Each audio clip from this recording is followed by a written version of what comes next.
Wait. It's not Swedish Friend? No, it's sweetest. Wait, hold on. Hey, everybody. I'm Keith Sharon with Murder on Music Row podcast. And I heard about this podcast, but I swear to God, I have never listened to, what's it called? None taken. None taken. None taken. Perfect. The following program contains material that is just too cute. Viewer discretion is advised. What have I become? My Swedish... I thought it was my Swedish friend. Did you talk about sweetest. the Nine Inch Nail song? Yeah. My sweetest friend. Oh, I thought it was Swedish Friend the whole time. Everyone I know goes away in the end. Yeah, it's sweetest. Away in the end. Yeah. I Sweetest. swear to God, I thought it was Swedish Friend. Like the fish, Swedish fish. Yeah, No, it's my not. Swedish fish. Okay, well, you learned something today. You know what? That feeds right into this, Alan. I got a question for you. Do tell. How many Mandela effects can you think of? Shit. I get Mandela effect and Streisand effect sort of. I guess those are introverted. I can't think of any at the moment. Actually, can you? I can't think of any. So the classic Mandela effect is it used to be Berenstain Bears, but it turns out it was spelled Berenstain Bears the whole time, right? Yeah. Okay. Yeah. And then like Fruit of the Loom used to have a cornucopia in it, but it's not. It's just a bunch of gay plants, vegetables. Gay fruits. plants. Well, probably fruits, not vegetables, right? There was grapes in there for sure. I remember that. By gay, I meant fruits. I was playing into the stereotype, as I'm not a homophobic person. Lighthearted, fancy-free. Fancy-free mothers. Exactly, sir. Exactly, sir. I don't think I need to defend myself on this subject, but just in case you're new. Yeah, So Mandela effects. Yeah, Okay. I feel like there used to be a lot more examples of the Mandela effect. My Mandela effect is there used to be way more examples of Mandela effects, and then they changed it. They got rid of it. They went through with their time machines or whatever, Yeah, they went back and got rid of the Mandela effect. Yeah. Yeah, I totally. swear to God, there used to be a lot. I can think of two. That's it. And Mandela. Don't forget Mandela. Don't forget That's the one. Mandela one. Yeah. That is Denzel Washington. Nope. God damn it. It just happened. There's No, one. it was always Morgan Freeman. Okay. I don't think that's the Mandela effect part of the Mandela effect. That's just me being racist. But not like in a hateful way, just in a I'm a big W way, Sure. Yeah. Let's go with Very, that. very tolerant, racist way. It's not the same thing. Wow. It's This not is a hell of a hateful way to racism, start it's the show, stupid Dustin. racism. It's like I didn't know any better, and when you look at me, you're like, well, he's just too dumb to know any better. On that subject, but you talk to me about popular underwear brands. I know those symbols all the time. Puma. Puma's an underwear brand. Sure. Yeah. Puma is one of the competing Adidas brothers. You know that, right? I do know that. Yeah. Yeah. He's like, you're way too Nazi for me, or I'm not, or you're not Nazi enough. Nazi Either enough. way, I think I'm it gonna was go that Nike one, Puma. yeah. Do you see Germany lost not the World Cup game? Germany lost. The Adidas lost the rights to Germany's world national team Gear? jersey. Yeah, they've been the three stripes like the whole time. I mean, Forever. famously, the Germans and their uniforms are Adidas and Hugo Boss, right? Hugo Boss. Yeah. Yeah, uh-huh. Nike now. It almost feels wrong. It's just going to be bright, annoying colors now. Just anyways, that's not where I went to go. with the German's show. going to have Nike as? Yeah, it's Nike. Yeah, that doesn't. It's wrong, right? That's just wrong. That's It is very wrong. Yeah. Yeah, I don't like Fucked this up at all. Adidas. Yeah. Probably the second worst thing you guys have ever done. So, anyways, speaking of, worst. hey, you know what? I swear I don't plan these things. Speaking of, did you see this clip of Erica Kirk where she was talking about? I think we might have it in the show later on, where she was talking about, she's like, kids these days, my generation, they don't know how to pull themselves up. I think she says, not in this clip, but in another one, she's like, they got to learn to pull themselves up on their bootstraps. It's like, well, that's not the phrase. It's by, like, it's not on their bootstraps. It's not. That's a Mandela effect right That there. is a Mandela effect, yeah. So Erica, no, not Erica Kirk. Did I call her that this whole time? You did, yeah. Oh, I get her confused with Caroline because they both start with a K. Caroline Levitt, not McEnany. Yeah. Okay. Carolyn with a K. Carolyn with a K. Levitt. Who's married to a 70-year-old dude. Yeah. She That last part's neither here nor there. Okay, you No. don't have to. It's not always mean- a part of the facts about her is that she just had her second child with a 7-year-old man. Sometimes Matt Gates set you up with somebody, and then you just it just Matchmaker happens. Matt Gates. Yeah, these things happen. Former nominee for the Attorney General Matt Gates sets you up, and Jesus. So it went Matt Gates, Pam Bondi. Todd Blanche. Oh my God! How did we forget that so quickly? Wow. Yeah, here we are. It would have been a whole different world, right? Like, no, you know what? No, it wouldn't have. No, Not it at would have been all. the same, All right. maybe worse. I don't know. So let's we'll come back. I think we have more Carolyn Levitt in the show. If not, it'll be in the hidden track tomorrow. I don't want to make any promises, man. We're having a lot of fun, and the show's getting off the rails way too quickly. Let's count to 3 with Carolyn. Count with a K, with Carolyn with a K. Okay. Okay. And now she says the 3 P's. So let's just count to 3. The 3 P's, right? Okay. All right. The 3 Ps. All right. Okay. Also, I got to be ready to start the show. So let me find my buttons. Okay. Are you ready, Alan? I am ready. Crazy people who are advocating against what I call the 3 Ps: prison, police, and private property. They don't want That's 4. any of those things, and those are the ideals. That's 4. There's definitely 4 P's. If you count both in private property. She's probably more familiar with the 3 Ks. The Don't following let me in his damn house. Lighthearted, fancy-free. Buttons. Don't let me in his damn house. Should we hit The record? 3 Ks, 1, Alan. 2, 3. Nailed it. All right, you ready? Nailed it. I am ready. Wow. Are you recording? Is that whiskey? Yes. All right. Well, you want to start a show? Let's start a show. That podcast is filling your head with garbage. No offense taken there. Well, it sounds like none taken.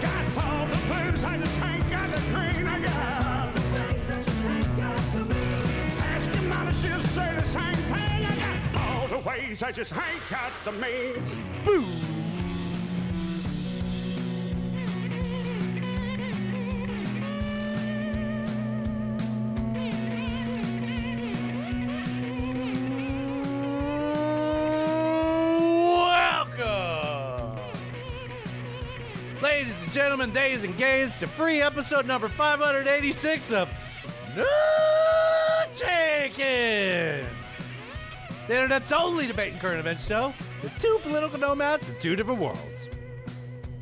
Shout out to Reverend Peyton's Big Damn Band for the use of their song Ways and Means for our intro music. Thank you all for joining us. Time of this recording, it is 7/7/2006. Nope, 26. It's a great day for America. It'd be a lot better if it's 2006. Wow, never thought I'd say that. We are 2 coastal elites here to recap another week of current events and share way too much for a treasure first lab. Taking a sledgehammer to the culture war echo chambers. Coming to you, the shores of the mighty Cumberland in Madison, Tennessee. I'm your host, Cred. Right over there, 2,400 miles to my northwest, my good friend Alan the Nature Boy Smith, coming to you from Mortontown, Washington. I don't know what I think I said that all wrong, so I don't really know what I'm saying now. Do us all a favor. We're gonna talk about some politics, some news, some current events. We're gonna make you laugh. Head on over. We put a lot of effort into this. I stress the fuck out over this. You don't know this. You don't know this. I'm a lighthearted, fancy-free guy, but. Come Tuesdays, I've got all these crazy notes, and I'm just like, how is this going to be a fucking show? And I keep throwing them into the sheet, and I'm like, well, let's open it up on a laptop, and I'll drag it around. All these notes will go into an order, and then usually sometime between 30 to 15 minutes before the show, I am panicking. And we pull it off. It's one of the thrills of my life to get to do this weekly, and like that expression is fantastic. Like and we can't do any of this without you guys liking us, listening to this. That said, if you'd like to support us, just head over to nontakenpod.com. So now if you'd like to save some time, you don't want to type in nontakenpod.com.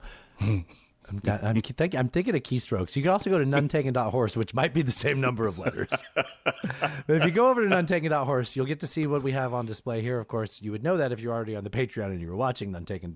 Whoa! Oh no, you can see the intro. Those are my intro words. Okay, so at nonetaken.horse, you can join the Patreon. For Yes. $3 a month, $6 a month, $9 a month, $28 a month, $99 a month. It doesn't matter what you join at. You get full access to everything. Join it at $3. But join it at whatever level that you are comfortable with. And you can support Nom Steakums. And you make this show continue to be ad-free because most podcasts have ads and we will never have them because of people like you. That's at nuntakenpod.com. Join the show. Other things you can do there. Alan, do you want to tell them about it while I load it?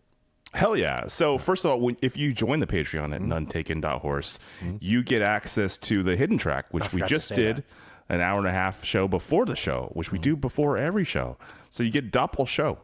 Just join the Patreon. You can also You are actually halfway through None Taken right now. We just did an hour and a half of real show. It wasn't, that was a full. It was good times show. over there. You guys, all the cool kids are over there. Go check it out. Also, you can watch the videos. Not everybody there's cool. I will say this: not everybody there's cool, but you can make it better.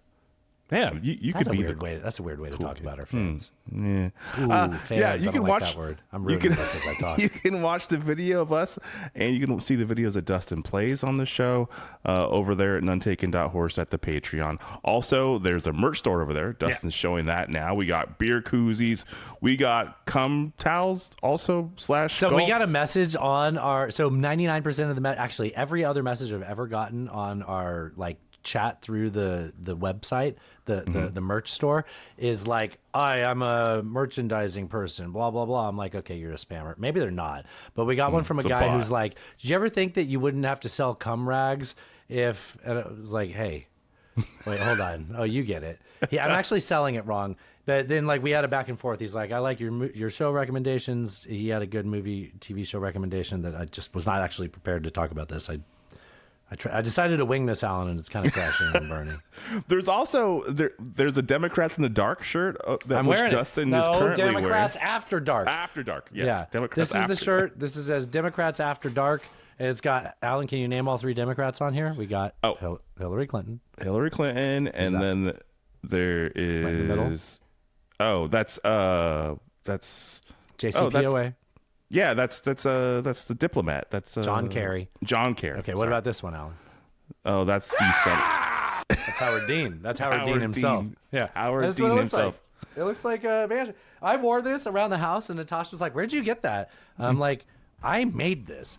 She's like, wasn't that the name of your episode? I'm like, yes, I made this. She's like, that looks like someone made it. I'm like, I know someone made it. Yeah, Dustin made it. I can make things that look like someone that I like. So yes, Democrats After Dark. It's a cool shirt. Wear it around your liberal friends. Wear it around your MAGA friends. Piss them off. I honestly, how could they get mad at this? And the pun behind this all is Donald Trump said that Democrats After Dark were going in and cutting gashes in the reflecting pool. The reflecting pool, yeah.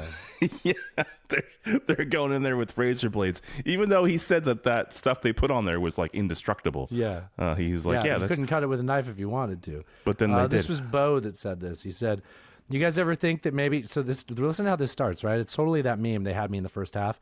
Okay. You guys ever think that maybe you wouldn't have to sell cum rags and other foul mouth accoutrements if you had a 4-step poly market plan? I'm like, hold on, this is some fucking sales pitch.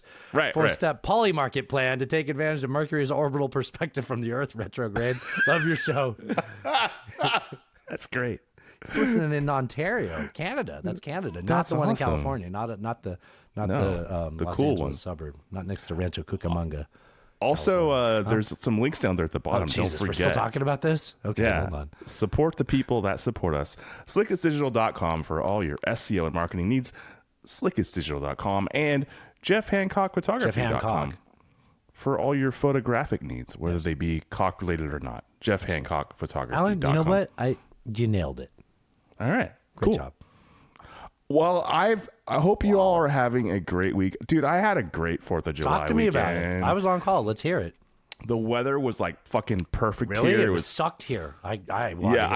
I think it sucked in most of the Yeah. country. Yeah. It was Yeah. 100 everywhere. It was a bad time to hold a World Cup, I would say. I would say that they needed those hydration breaks, Dustin. It wasn't just about commercials.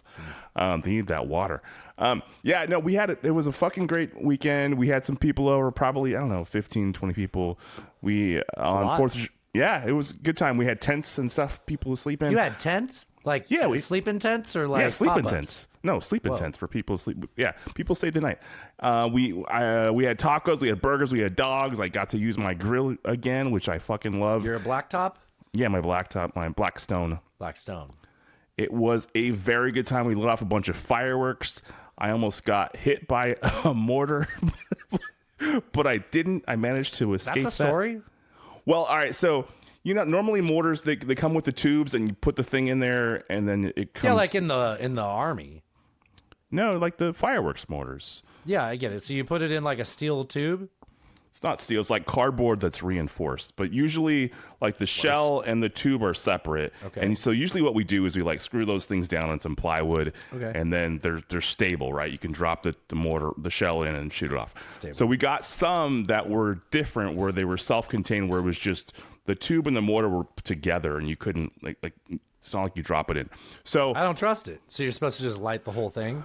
Yeah. So I shot off a couple of those, fine, and then a couple more, and I was shooting off 2 at a time, and like Donald Trump doing his dance? Yeah. Okay. And so one fell over and hit the one to the neck. Why did one fall over? This is what should never happen. I don't know. I don't know if it was. This is Alan. And I'm blowing out my damn throat too. I'm blowing out my left arm. Now I'm gonna blow out my right arm.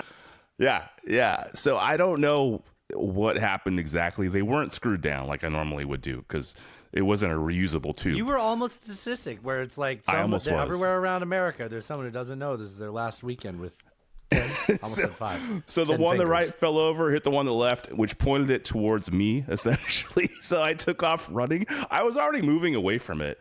And so I took off running, and it just got me. It didn't What hit do me you at all. look like running? I've got to say, I don't ever remember seeing you run. No offense. No offense. I'm fair picturing question. Alan running, and I'm chuckling in my head. So it went to my right, I guess, as I was moving away from it. And Like it was like over your shoulder. I could hear it and see it as I was moving away. Jeez, Yeah. oh my goodness. Yeah, all good. Watch him. He's a comer. Just right over your shoulder. No injuries. I always no fingers lost. All is still here. All is well. That but it was a sounds good time. like a blast. It was a great time. Yeah. Good job. Good job. It was a blast. Yeah. How about you, man? I know you were on call. I was on Yeah. call, and this is a choice, I correctly predicted that both the weather and the celebration was going to kind of be a shit show. Yeah. So the weather sucked. It was like 95 degrees, 95% humidity. Ugh, God damn. Yeah, it was just sticky and ugh. Walking in soup. Yeah, exactly. Yeah. And then, Nashville's kind of a destination for the 4th of July because it's America. And, Sure. Broadway on Nashville does like one of the biggest fireworks displays in the United States. So, yeah. And like, I was, all we normally do on the 4th is go to the lake and then come home and our neighborhood lights off fireworks. Right. So I was like, well, worst case scenario, I'll run a bunch of calls. By the time I'm coming home, they'll probably be lighting off the fireworks. We'll be good. I ran one call. It took like most of the afternoon, early afternoon, late morning, early afternoon. And then on the way home, I just stopped at where Natasha went to. Her friend was doing a pool party. She has a outdoor above ground. Outdoor pool. She has an above ground, and she was having some people over. So Natasha went there. I stopped by. I didn't get another call, so I just kept enjoying it. We ended up leaving at like 7, maybe 6:30. And no, it was like 6:30 because I fed the dogs a little bit late. And then we just chilled at the house, watched Jaws. Fucking Jaws. Fun. That's a good 4th of July movie, right? Yeah, it's a 4th of July movie, Hell yeah. You're going to cut open that shark and just have that Kittner boy spilling out all over this dock, right? Yeah. There's already a meme about it, but if anything teaches you about the importance of local elections, it's just the fact that the same mayor is the mayor in Jaws 2 as Jaws 1. And that guy didn't close down the beaches despite all the warnings, and they still reelected him. It's crazy. Well, we were at that pool party. They had they had a good shuffle. It was a variation of music. And the Billy Squire song? Okay, I can do this. Billy Squire song, The Stroke.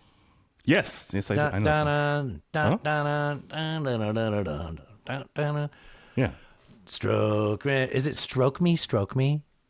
That's weird, think- right? You know what? I'm gonna. So I don't care for that song. I don't care for the lyrics. I don't care for but it's catchy, right? Yes. I don't understand. Like, there's a part in it during the chorus where they chant, or like there's a part later on where they chant, and there's a chant of stroke, stroke, and you could tell it's like 3 people and they just repeated the voices enough times to make it sound like a crowd. It's honestly kind of pathetic when you think about it. Every time I hear that, it sounds like, okay, you had like a handful of people in the studio. But I have spent the entire time I've known Natasha, anytime I hear that song, reminding her that there was a guy on Red Bar one time singing Zombie Hand Job Stroke. Oh, I remember that. Yes. And I was talking about it. And Natasha thought that I was saying this is not the original version. The original version, Zombie Hand Job. Oh, you thought... and Natasha goes, no, this is Zombie Hand Job. Listen. And I'm like, oh no. I've ruined it for her. It is Stroke Me, Stroke, by the way. I checked. Zombie Hand Job. It's gross. Oh, wow. Yeah. Was Drew Michael there when that happened? No, it was Drew Michael era, but I think it was somebody who was on VLR one time. It might have been that dude Patrick that passed away. This is a fun time. That sounds right, actually. Yeah. Bob Foster sent us a present. Well, he sent me a present. He sent me a jar of cranberry sauce that I'm assuming he made. Although I have questions, right? Because like Graham Plattner makes cranberry sauce. He also makes women uncomfortable. But Graham Plattner makes cranberry sauce. Punk Rock Bob is not running for Senate, I don't think. So there's also that. We're going to talk about him in a little bit. That's awesome. You got cranberry sauce from Bob Foster? Yeah. He can grow cranberries down there. Well, that's what I'm saying. Doesn't make any sense to me. But he sent me a canned jar of cranberry sauce that was canned himself. It's like a Bell jar, the jar by Bell. The jar by Bell. Yeah. Mason, perhaps. Mason jar with a Bell lid. Anyways, he also sent me a giant paint scraper that I've been scratching my head over, not with the paint scraper, trying to understand why it was. I mean, it's as big as your head. Like it is a foot wide. It's a foot wide. Okay. I used Clint Eastwood's dick to measure it. I was like, holy shit. It's 1 inch off. 1 inch off. You listen to the hidden track, there's more jokes there. So anyways, and I didn't know why he sent it. And then like I'm kind of off and on in the group chat, and then you miss a lot and you can't get caught up. And I thanked him for it, and I asked him why, but I didn't get a response, or I didn't see the response. I think, if memory serves, he wants that to be a microphone on one of the news bulletins. Oh, okay. I tried to do it with my video today, and it's as big as my fucking head. Like, I can't use it. So we'll try it. I'll figure out another way to incorporate it. There you go. Anyways, just hang it off your overalls or something, I don't wear overalls. You think I'm that kind of mechanic? I'm a modern man, Alan. I don't wear overalls. God. All right. Well, I have a note here to remind you to ask me about my shirt. But we talked about the shirt. I know you did a great job. Yeah, I'm saying this is a compliment. Good job. Okay, I have 3 comedy bits. One from me, one from Slickets, and I think one from Bobby Ferg. I'm not sure. I already. Where's Thresh? No Thresh. Well, I tried to open it, and Instagram said that our chats don't exist. Okay. So I recall. Yeah. Yes. So this one's a rare opening occurrence from me, your host, Dustin. Do you know every billionaire? Every single billionaire. Mark Zuckerberg, Elon Musk, Jeff Bezos, every single one has said AI is coming. It's coming for your jobs. There's nothing you can do about it. And your taxes are going to fund the whole thing. And half the country is like, goddamn, fucking Mexicans.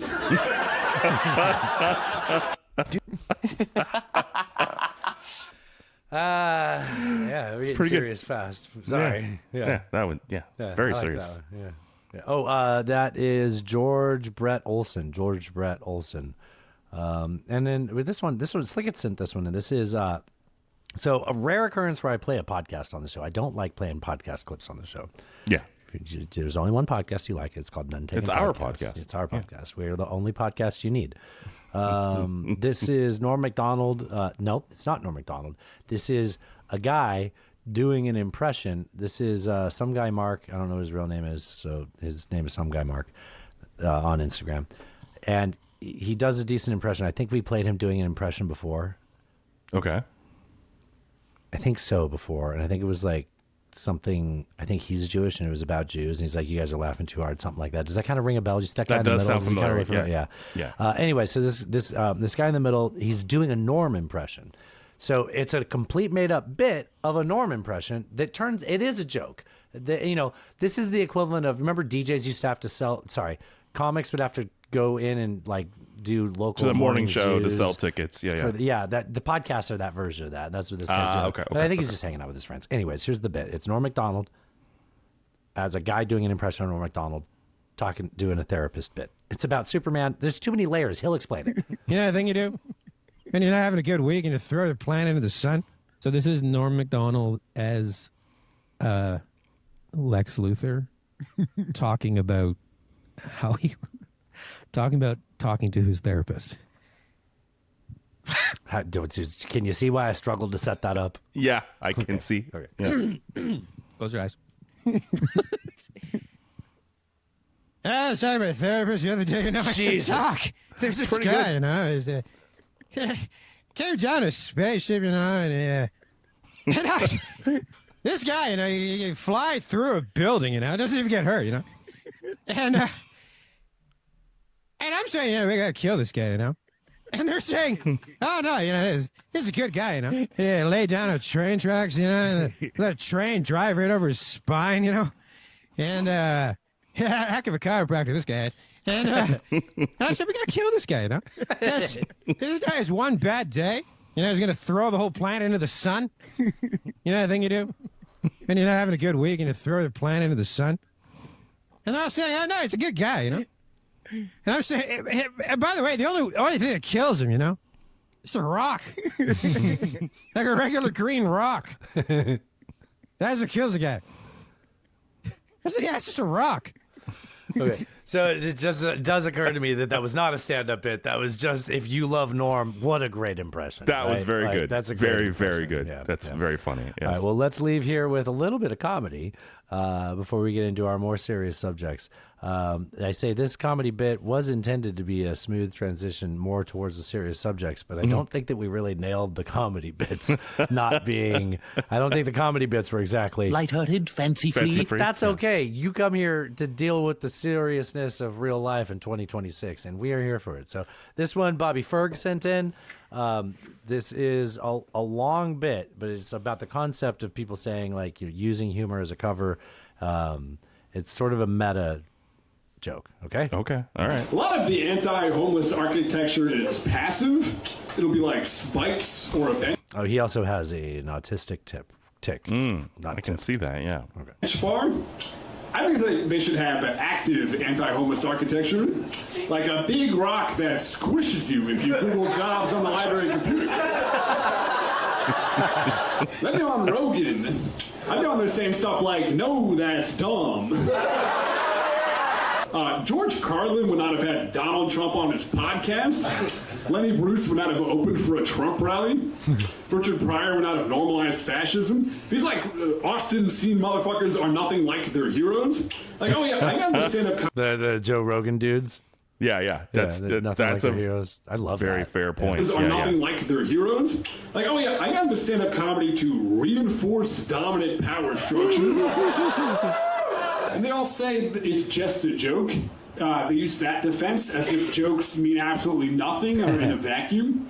It's just a joke, dude. It's just a form of speech. Speech doesn't communicate ideas. I didn't mean it. I just said you look like a dying hippo. I was just calling you ugly and fat, and I meant it. Even that joke, there's an underlying assumption that fat is ugly and that ugly is inherently bad. I don't like when people conflate beauty and morality. I think that's such an ugly thing to do. Jokes have a surface level meaning, and then they have a second underlying meaning. So if I sarcastically say, no, what I'm saying is obviously yes. So I did that anti-homeless joke earlier. I'm not actually in favor of squishing homeless people with a big rock. I think that should be shot like dog. No, sorry. No. But the point of that joke is to demonstrate, using ironic hyperbole, how cartoonishly evil actual anti-homeless architecture is, right? Comedy has no inherent morality. Jokes are just a sort of idea puzzle that you can use to say anything. Don't take comedy seriously. I just compared your ethnicity to rats and bugs. I'm not saying you're actually rats and bugs. I'm just saying that you're filthy and undesirable and you've gotten rid of. Like Nick Fuentes is a white supremacist. It's like, oh, nice racist joke, dude. I couldn't help but notice that all your political goals align with that, though. This is my impression of a guy who's being evil. Well, what is evil?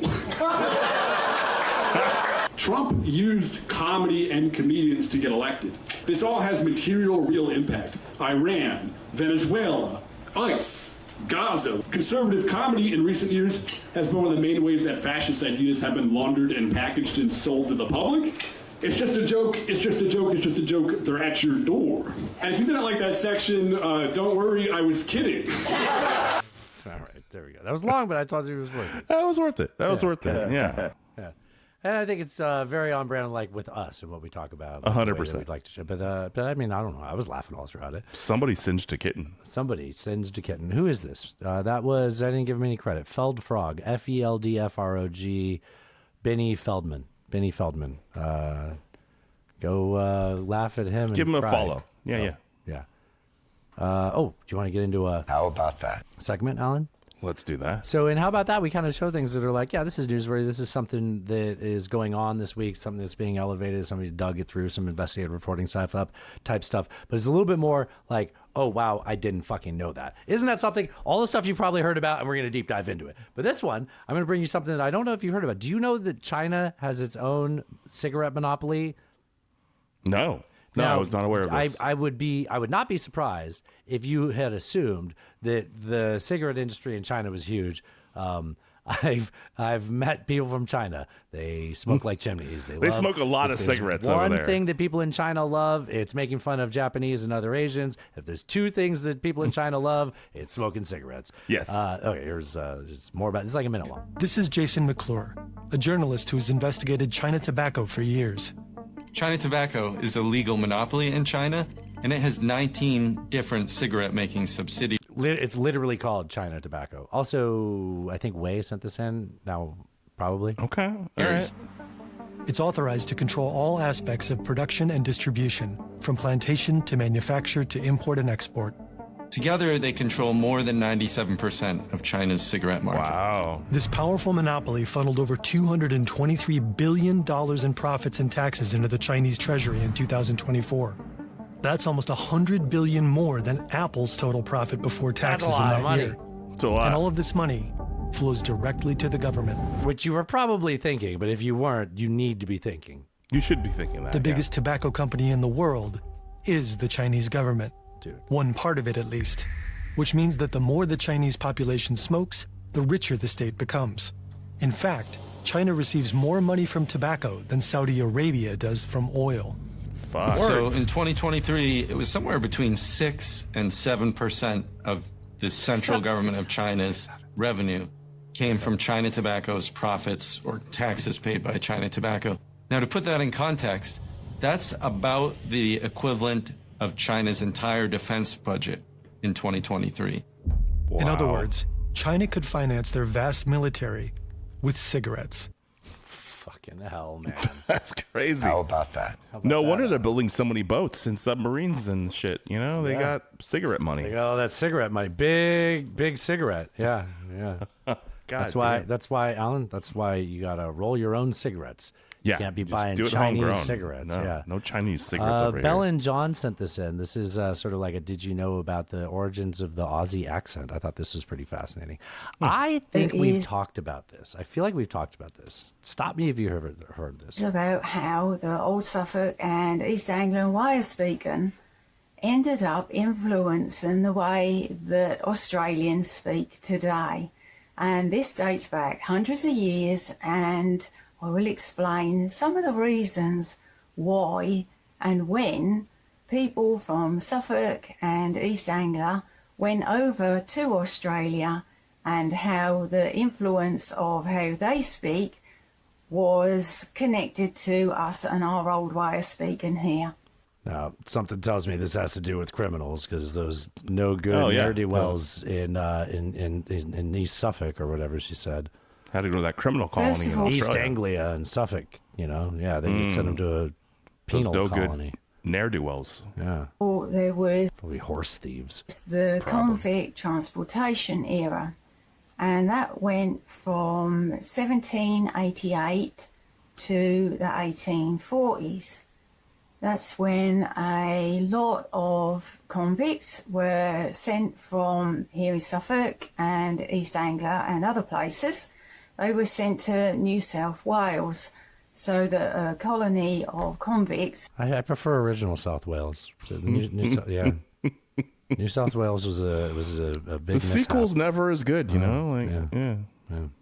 Were I like other areas in the region more than New South Wales. transported a long, long way. And the thing is, when we talk about convicts, you've got to remember that in those times, a lot of people had very harsh sentences put on their crimes which were often very simple, like, for example, poaching. If you were hungry and you were trying to feed your family and you poached a rabbit, poaching, the consequence of that could be that you would be sent to Australia for your crime. Even down to picking up sticks and branches on private land that you might want to use to keep your house warm and keep your family warm, that was also an offence back then. So when people talk about the convicts that went to Australia, yes, some of them had committed some very terrible crimes, but a lot of those people were also convicted of crimes which they committed simply because they were either very hungry or they were trying to keep... What's this got to do with accents? I'm waiting for that. I don't know. It was bad back then, and there Oh was my God, I know. things in place like the Enclosure Act where public land, which these people Alan, once worked I on, rarely do farmed this. on, gathered their food... Bombing it? You going to bomb it? The fuck? We're getting out of it. We get it. People from Suffolk and East Anglia ended up in Australia. That's it. Alan, this is part one. I think this was an informative thing for me to watch on my own time and then just incorporate it into my dropping facts on you later, which I will do in the future. Hey, you know what? You want to keep it Aussie? I got a quick one. Let's keep You're it gonna Aussie. like this one. Okay. This is about Samsung, AI, and the global economy. You like these guys. The Chris Kohler Chris Kohler News. We Okay. played them before. It's the two Aussies like in their Oh, yeah, office. yeah. environment. Okay. We like Yeah. these guys. These guys are a lot of fun. Here, you're gonna laugh, Alan. Plus, you know what's great about this? 37 seconds. Why Nice. is Samsung's profit 19 times higher than last year? Everyone seems to think they make money selling TVs and phones. They actually make money 19. selling shovels in an AI gold rush. What? Well, if they only sold the consumer stuff, then everyone in the world would have had to have bought 3 new phones each last quarter for them to hit those numbers. Is that what happened? No. They just jacked up the price of memory chips by 50%, and now they're selling more of them to Microsoft, Apple, and Nvidia. Oh. Do you think they'd sell me some of their memory shovels? Won't be cheap. What about some shares? Well, that definitely won't be cheap. Have I missed the boat on this? Yes. Have you missed it too? Also, yes. Is this what? Is it? Hold on. Did I get? Is this the same guy? Does he wear two clothes? Yeah, he's. Oh, yeah, I thought he's he's Aussies. No, it's the same guy. Oh. I know it's a common thing where people are the same person in these. I just Yeah. thought they were two different people. Yeah, that's Oh, the it's RAM just- apocalypse, I think. This is why Apple just But his hair's different. Wow, it does a really good job. just raised their prices on everything. That's why. Huh. Yeah. Why is it telling me to follow him, but I'm already following him? Oh, that's weird. Oh, because that's the podcast. This is my personal page. Oh. Personal page pizza. Why is Samsung's profit 19 times higher Sorry. than... I think. Do you think these are Sydney cunts? They seem like Sydney cunts. You know what? I don't know that I am familiar enough with Sydney Toss, cunts let to me know make if that's a Sydney judgment cunt. on I think that. voice-wise, that sounds like a little bit. That sounds okay. Okay, Alan. Yes. They're certainly not bogan. I have a quick little news story that. So this is the part of the show where we kind of deal with things that are news of the week, a little bit lighthearted versions of dealing with it. And what better than to laugh at someone that thought they were going to cheat death and live forever? No, I'm not talking about Mitch McConnell. Mitch McConnell? That is later on in the show. I am talking about billionaire Brian Johnson. I don't even know if he's a billionaire. Maybe he's a millionaire. Rich dude, Brian Johnson. Brian with a Y, not the guy that got by Luigi. That guy's Brian Johnson, I'm pretty sure as well. So do you remember that guy? His name's Brian Johnson. He's like a wellness guru or whatever. Yep, and I he do. was injecting himself with his son's plasma so he could stay Yeah. young forever. Yeah. You ready for the punchline? I'm ready. He's announced he has an autoimmune disease where his stomach is eating itself. What? Isn't that funny? Why am I a bad person? Why? He was doing like all the tests all of the time. You know, it's funny you should say that. Johnson says the condition went undetected for years despite his intense health monitoring. Yeah. And although there's currently no cure, he's determined to use experimental science and AI to try to find one. And you know what? Good for him. I like that you laughed. I'm sure it's going to be great. I was gonna take the high road there, and I appreciate that one of us laughed. Yeah, he has stomach gastritis, a condition where the immune system attacks the stomach lining. God forbid. I hope nobody gets that.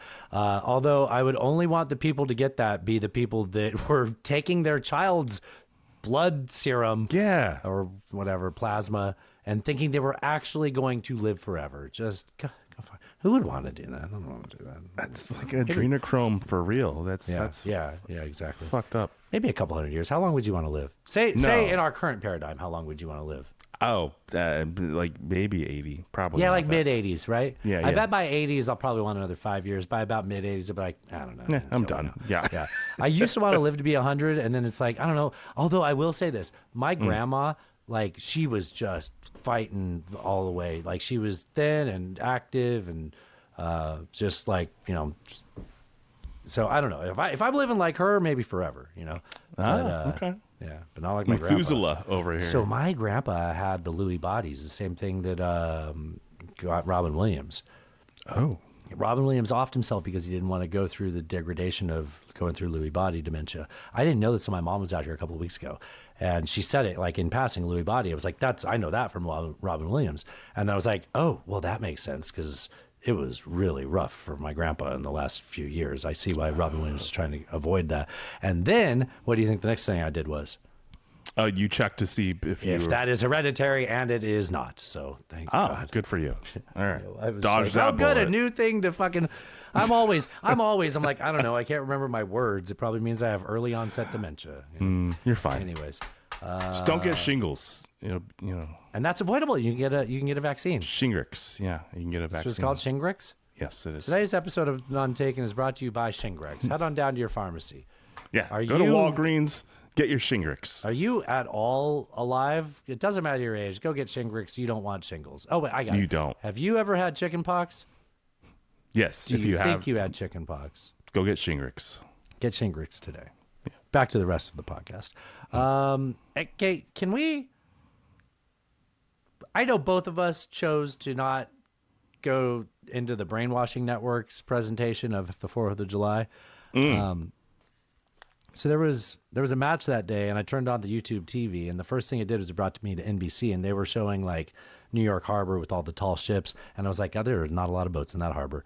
Like, because when you hear the stories about the bicentennial, there's like you can't even get a boat around in the harbor. There were so many ships, and this was like a largely empty harbor. It was very empty. Yeah.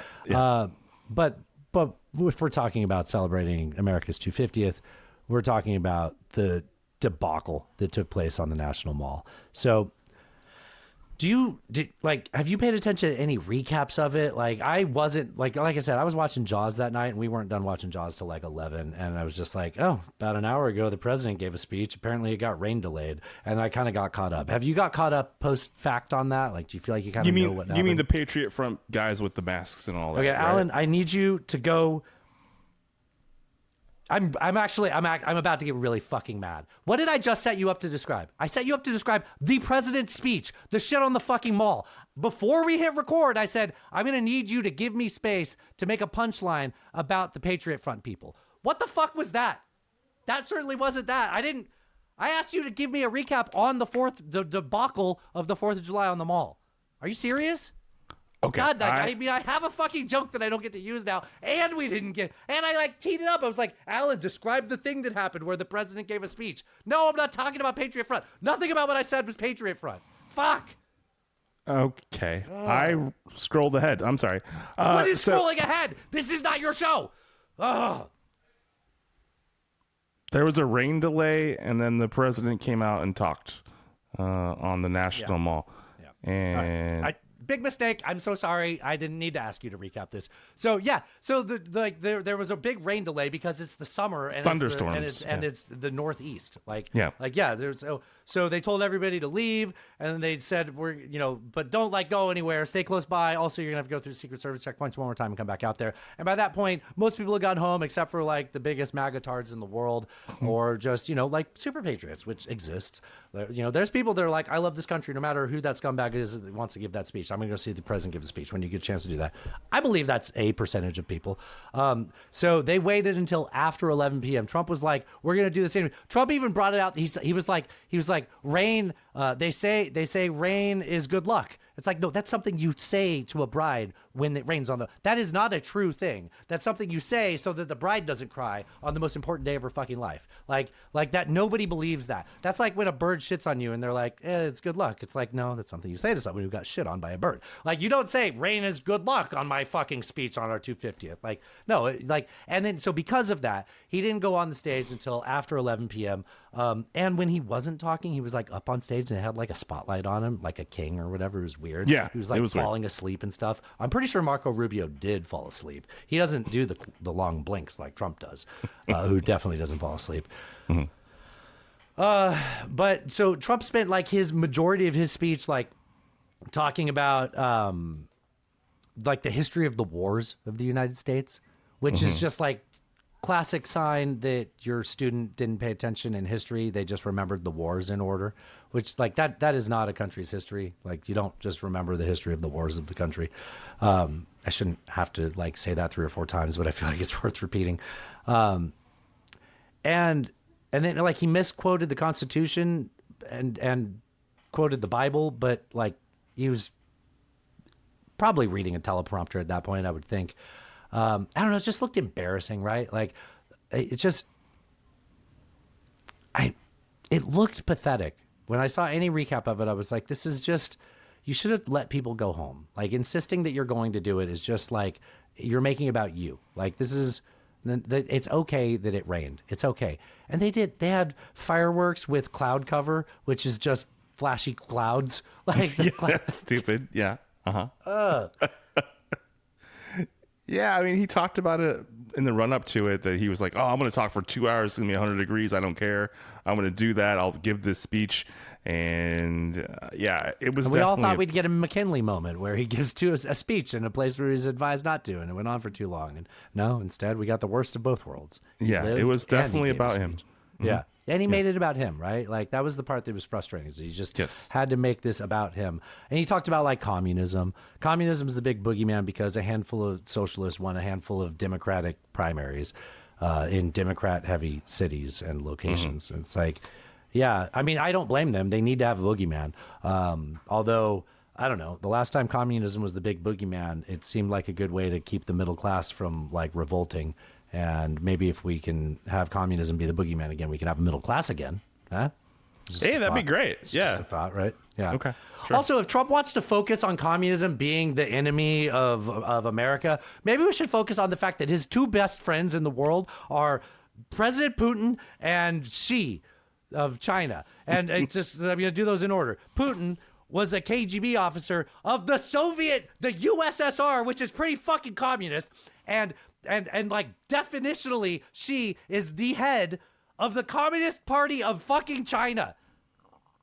Yes. Yes, all of that is true.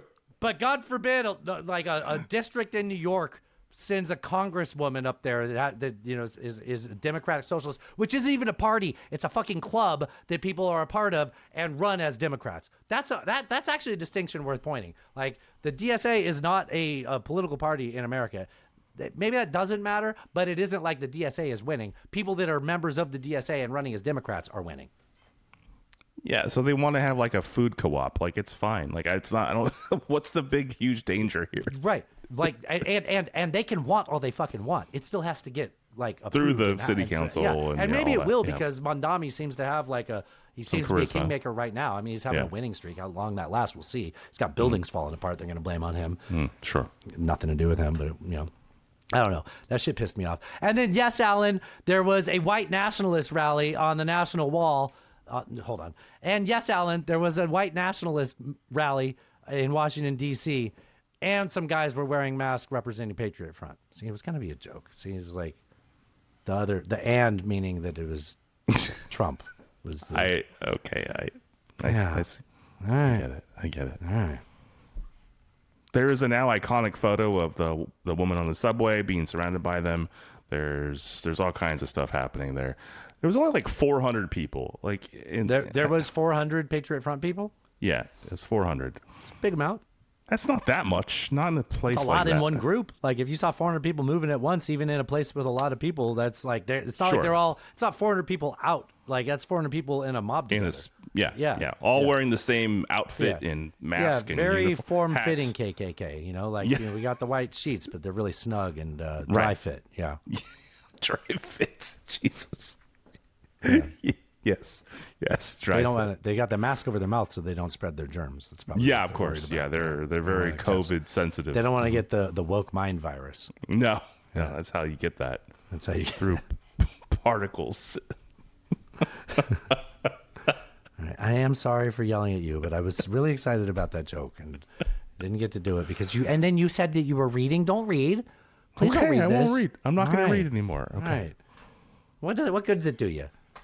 What good's reading do you? I don't read your headlines for a reason. I like the way it feels to, show up. Or just cursely read. Don't, you know what? Read all you want. Don't predict. Don't predict. All right. Okay. While I was wrong for raising my voice, can you at least see how I set you up to talk about the president? Yeah, I can see that. All right. I can see that. But I will admit I was wrong to raise my voice, okay? And I am sorry. Natasha tells me I'm really good at realizing I'm wrong and apologizing, and I'm going to exercise that here. Because it feels good to apologize when you mean it, and I do mean it. I am sorry that I acted like a crazy person. I appreciate that. All right. But I was also right, Alan. They do that That's too. not how apologies That's not how it work, works. Justin. Well, I was right about a separate thing that was related to that. All right. Did we start the Iran war again? I mean, technically, Iran started something, and we said, "Fuck it, we're shooting." Like this happened right as we started recording. Yeah, so Iran hit like 3 boats in the Over the Strait of last Hor- couple days, right? And America's Yeah. like, if anybody's shooting boats in the waters, it's us in the Pacific. Or nope, Don't touch our damn it. boats. In the it's yeah, us one in, of them was a Qatari LNG boat, and then there was I think a Saudi oil tanker that was and hit. they were doing this because the Iranians are saying you took the wrong side of the coastline. Right. You can only go on our side of the coastline. They're not even charging people right now. They're just saying we need to set the precedence that people always go through this coastline so that when we start charging, people always go this way. That's why Iran chose to do the shooting, right? As far as I understand, yes. Okay. And then we said, look, if you blow up 2 boats, that's one thing. But if you blow up 3 boats, we're going to start a war again. They hit the 3rd boat, and then we did this, right? Yeah. And so we've hit a bunch of targets. Is it Qasem Island and Karg Island? I think it's Karg Island, and I think it is Qasem is the other one. So on the coast right there, they've hit a bunch of targets, including what they said were drone factories. I think it was like a 90-minute window where they were shooting stuff. Well, there was like 5 rounds of shooting from of strikes from at least. That's when I stopped paying attention. There's like 5 rounds of strikes. Here, can I read the response that CENTCOM put out? Sure. So CENTCOM says that this is a response to those boat strikes, and that it's but it's a re-elevation of the war from it. I mean, hear what I'm going to say. Re-escalation. Re-escalation. U.S. Central Command forces have begun launching a series of powerful strikes against Iran to impose heavy costs for targeting and attacking commercial shipping crewed by innocent civilians in international waterways. The U.S. strikes are in response to Iranian attack on 3 commercial vessels that were transiting the Strait of Hormuz. Iran's demonstrated aggression was unwarranted, dangerous, and a clear violation of the ceasefire. So sources are saying that these strikes are punishment and not proportional. In the past, while we've been under the ceasefire, we've had strikes and we've said, this is just proportional to what they've done. They hit a boat with a drone. We destroyed their drone areas. And we're saying now, no, this is punishment. Like we're escalating, which, okay, fine, but you can't say we're under a ceasefire anymore. You like, words have to have meaning at some point. Like is the ceasefire over? Are they going to pretend like it is? I mean, what is this, like the 6th ceasefire we've had since this started? Like, none of it seems like those words don't mean anything. But when I hear about this and I read that thing of what CENTCOM said, my honest response is good. Like, I hate the scenario that got us here. We only got here because Trump started a stupid war. But if Iran is violating the freedom of open waters, I think the role of the U.S. Navy is to make sure that you don't do that. Like, this is literally the reason why I think it's valid to do that. Now, I resent the fact that we're only doing that because Trump taught the Iranians that they can test that. Mm-hmm. Yeah, freedom of navigation has been a big deal, and it's and always been. And the U.S. provides the consequences for that. Yes, it oh man, has I'm feeling enforced. fucking Toby Keith right now. Has enforced that since World War II. It's just that the U.S. started this war unnecessarily, and so Iran found this superpower that didn't know it had, or kind of hypothetically knew it had, and then it's like real life. Oh shit, we actually can do this, and here we are. Are we at war again? Like, I know we've been at war. I know I asked you this directly, and you said this is like our 6th time we've done the ceasefire. You read the more up to date things as we were in between recordings. Like, are they saying no, we're still in a ceasefire? Like, they are saying that we are still in a ceasefire, that we are not at war. Yeah, whatever it is for gas prices, right? I'm surprised this isn't happening on a Friday. Yeah, you know what? It's a Tuesday. Gotta give him credit there, I suppose, right? Yeah. So this is coming off of Trump saying over the weekend that he decided to give Iran the week off. He said, I gave him the week off. Mm-hmm. There was a ceasefire with, was not the right clip. Okay. He said that there was a ceasefire. There was the funeral today. It's like a week-long funeral. It's like a long. Yeah, it started over at the end of the weekend. Originally, I saw that they were going to start this funeral on the 4th of July, and then they didn't. They did it on Sunday or Monday. Either way, so it's the funeral for Ayatollah Khomeini. The Ayatollah that we killed on the opening day of the war. Son of the original Ayatollah. So the funeral went from Iran through Iran. Thousands of people came out chanting "Death to America," like "Kill Donald Trump," things like that. I am saying that as quotes. Please, AI scraping this. That is not what I'm fucking. God, hate that I have to have anxiety about that. Then they I think it's gone into Iraq now, and it's going to have displays in Iraq too, because it's sort of like an international thing. Leave it to Donald Trump, to quote Jeff, to bring the Middle East together. The Iran-Iraq connection actually makes sense though if you know the history of the family. His father spent over a decade in Iraq as an exile under the democratic or under the Shah, and while they had like a parliament and a real government. Yeah. That we liked.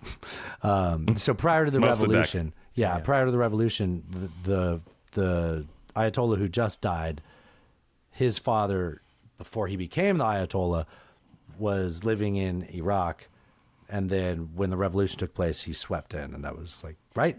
Is that my history? No, Is it correct? Yeah, okay. Correct. Yeah. Sorry again for yelling. You want to talk about the NATO summit?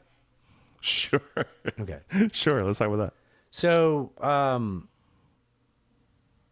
I think there's like 3 main topics for the NATO summit, and it's that European countries. So all the members of NATO are meeting in Turkey. Although I guess Macron wasn't there. I saw a thing that Macron was in Syria.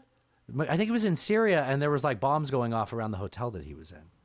I didn't see that, but yeah, the NATO summit is in Turkey. Yeah, so he should be there. So I mean, maybe Syria isn't that far. Like, maybe this was a video from like a day prior and it got posted late. But okay, so NATO leaders are in Turkey. Yeah, what's the capital? Ankara. And Alan, I believe it's pronounced Turkey. Yeah. It is. It is. I don't agree with that. I don't know how to say it, and they're only doing that because they don't want to sound like birds. They're like, no, we have to make it sound different. In English, that means bird. Turkey. Yeah. Not doing that. Guacamole. So they've been meeting there. So they have 3 topics that they really want to get to. They want to have European countries prove that they are meeting the new GDP targets. This is kind of like Trump's thing. Like we had to get NATO the countries 5% level. Yeah. So it's good. I like that. Yeah. And like anything that makes Trump not act like he's going to pull out of NATO, I guess if that means they pay more, that's also good, right? So like I have no problem. Like, people want to say I have TDS. counter argument there. They also want to focus on boosting the defense industrial base, which is the new word for the MIC, the military industrial complex. They call it the defense industrial base. So the idea there is they want to talk about ways of renovating their defense and the offensive capabilities, bring jobs to Europeans, have it be actually effective for the modern era. So that's one of the focuses. The third one we'll get to, it's more about Ukraine, but we're going to talk about Russia in a little bit. So I think Ukraine and Russia come together. If we start talking about Ukraine now, we're going to start talking about Russia. So briefly, if you allow me a diversion, Trump's going to fuck this up. He's going to bitch about how there was like insufficient loyalty from NATO around our attacks with Iran. He's going to say like, oh, well, I mean, he's already done it, right? This is already day one. I haven't seen a lot of the stuff, but I've seen a few things that came out and he's already starting this. Like, you didn't let us use your airspaces or your air bases, but also like the U.S. did not consult with and did not ask for help from NATO allies, but then immediately, like by day 3, when things weren't going great, started complaining about them, not being a part of it. So blame them, but didn't involve them. But that's with friends like this, who needs enemies? And he's going to start bitching about Greenland, which I think he already did. Actually, you know what? I do have a clip. So Trump's not done with his bullshit about Greenland. I got a clip here. Hold on. Okay. This used to be a clip show. We used to play clips all the time. Here he is at a little round table thing with, this is with President Erdogan. Well, that's what hurt my relationship with NATO, because Greenland doesn't help Denmark. Denmark doesn't spend money to really help Greenland, but it's an important part for the United States. And it's surrounded by China ships and Russian ships. And that's not going to happen. The ships it's not going to happen.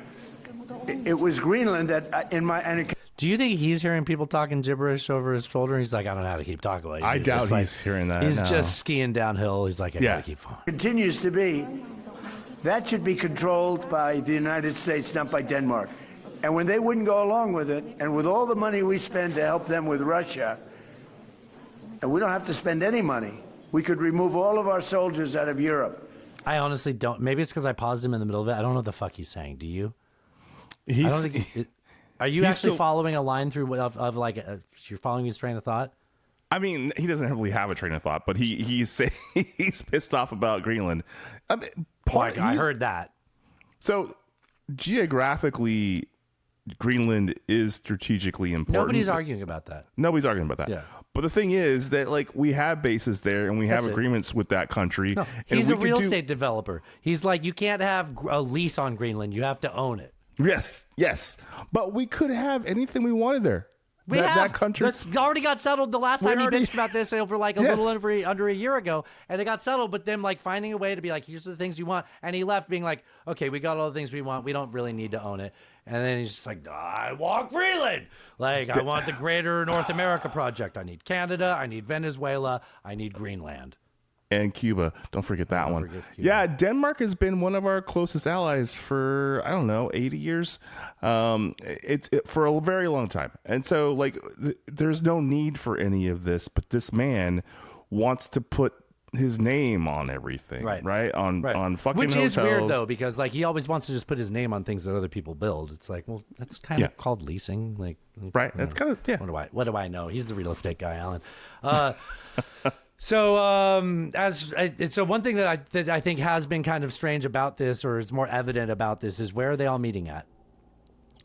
Ankara, Turkey. Ankara and Turkey, yeah. So as strongmen have become more normalized over the last decade or so, Erdogan has gone from persona non grata in the West to kind of one of the good guys. Kind of need to be friends with him between Russia, China, he's NATO, And, if you think about it, it's the Turks that really got the Saudis killing that journalist. If you think about it, because that's true. The Turks, it happened in Istanbul, not Constantinople. Other way around. Also, they're like, the line between Europe and Asia is right there. Yeah. It's all that. Yeah. And Mithridates, not the dog, Settle, he lived in Turkey. Well, not Turkey. It was second Pontus. Largest military, I think. No, that's China. But I think it's second largest land NATO. In NATO, yeah. Yeah. Germany's Germany's Germany's- out there. Germany's out there flexing, man. Germany's out in Lithuania being like Yeah. America was in East Germany during the Cold War. Yeah. Or not East Germany, in West, the good Germany. West. Yeah, just being The like, good hey, Germany. we'll show you how to, keep everything together. Yeah, they're in post-World War Lithuania II. doing stuff. Yeah, yeah. You know, one thing that's kind of lost to history is how much the Brits or how much the Allies hated the way the U.S. treated Germany post-war, West Germany post-war.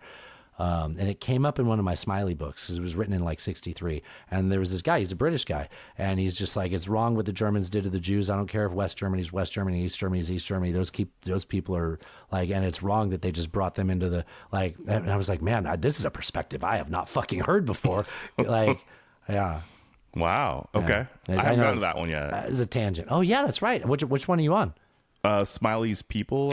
Oh, how are you liking it? So I this love is- it. Are you, it's almost over. I'm almost done. Really? Oh, you've been Yeah. burning through it. Okay, I'll I wait have. till the headline show to talk Yeah, about.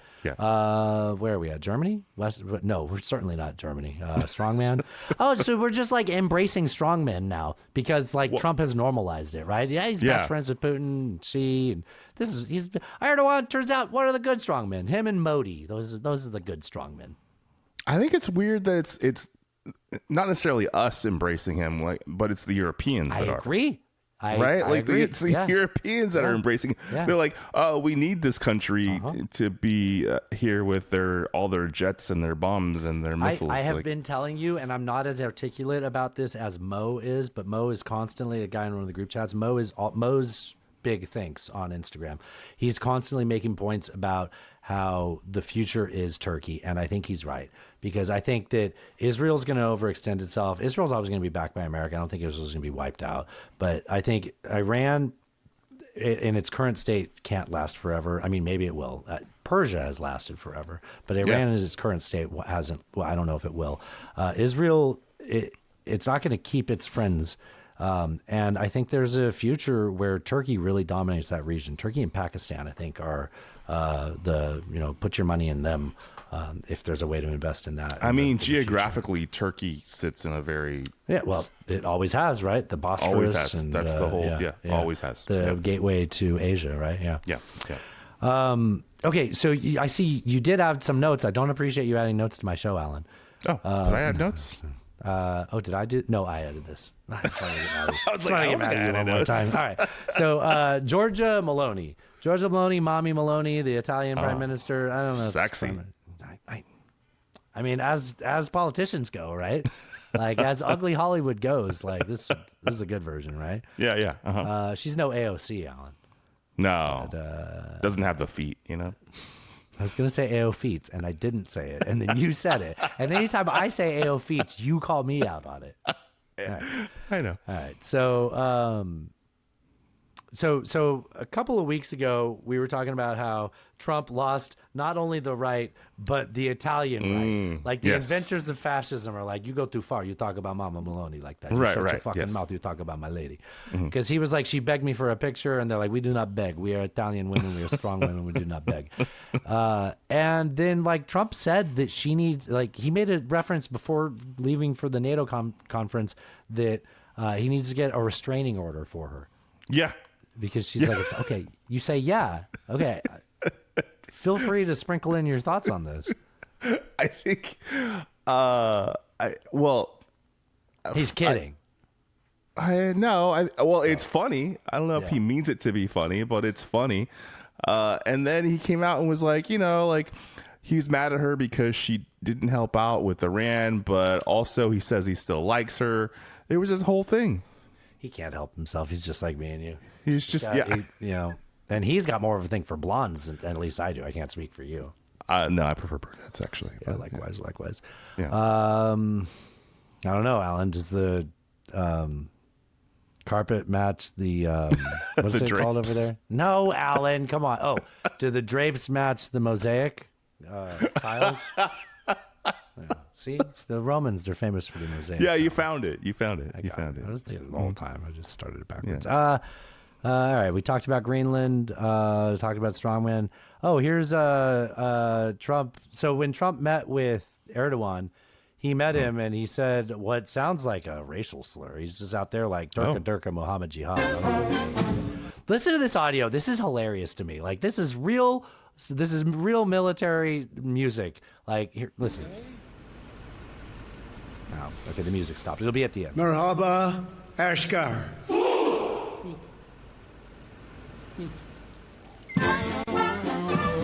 It's fucking Looney Tunes. It's marching band. That's fucking. This is college football, right? Like this is fanfare. But I just want to hear him saying it like Muhammad Akbar or whatever that was. Merhaba, Ashgar. How many times he practiced that before he got out of the jet? A lot. Have you seen him try to say acetaminophen? Aceta. I don't have that one. I still haven't fucking saved that one. Azerbaijan, perhaps. Azerbaijan.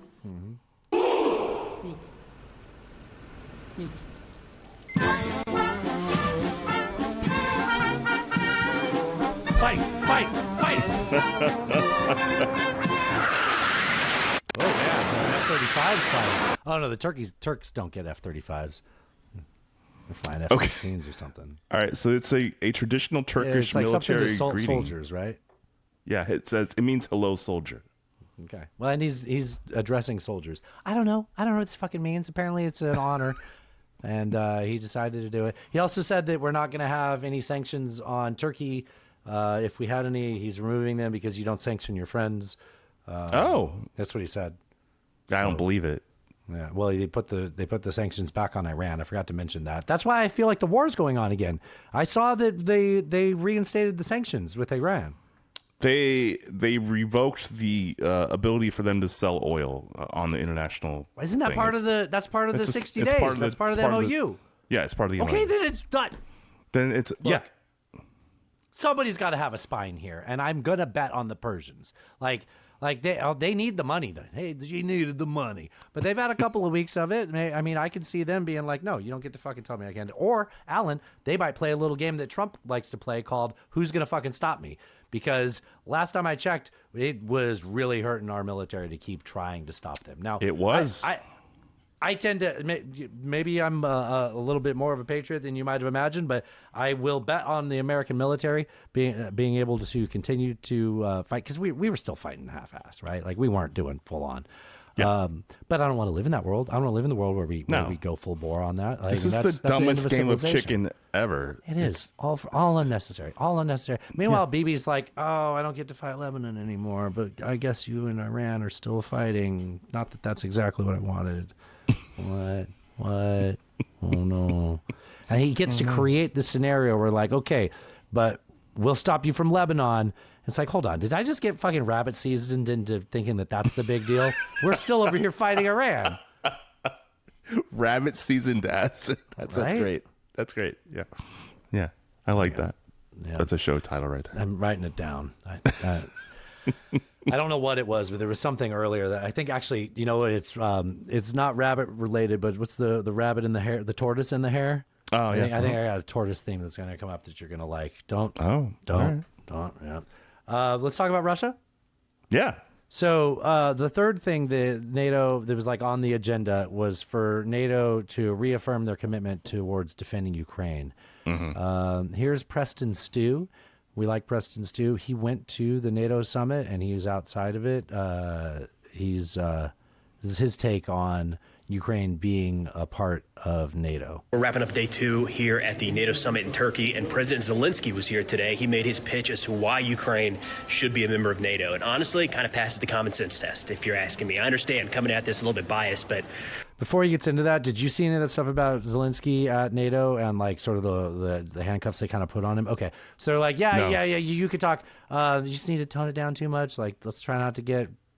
Everybody is walking on eggshells to make sure that you don't say something that gets Donald Trump to be like, yeah, okay, so yeah, and everybody in NATO is like, hey, we want to keep defending Ukraine. Don't fuck this up too much, bud. You're killing Ukraine. You're killing Russians deep in Russia. Like, if you say this all right, you can keep doing that. If you say this wrong, doing that. Because Donald Trump talked to Putin for like an hour and a half before he went there. We're going to talk about that after this clip. After that, after this clip is that. Okay. Look, what he said was, there's nobody else that has the drone capabilities, the knowledge base, the know-how, the technology, and the manufacturing capabilities, and the real-world experience of intercepting enemy drones. He said, hey, we would be a huge value add to the NATO alliance, and like, yes.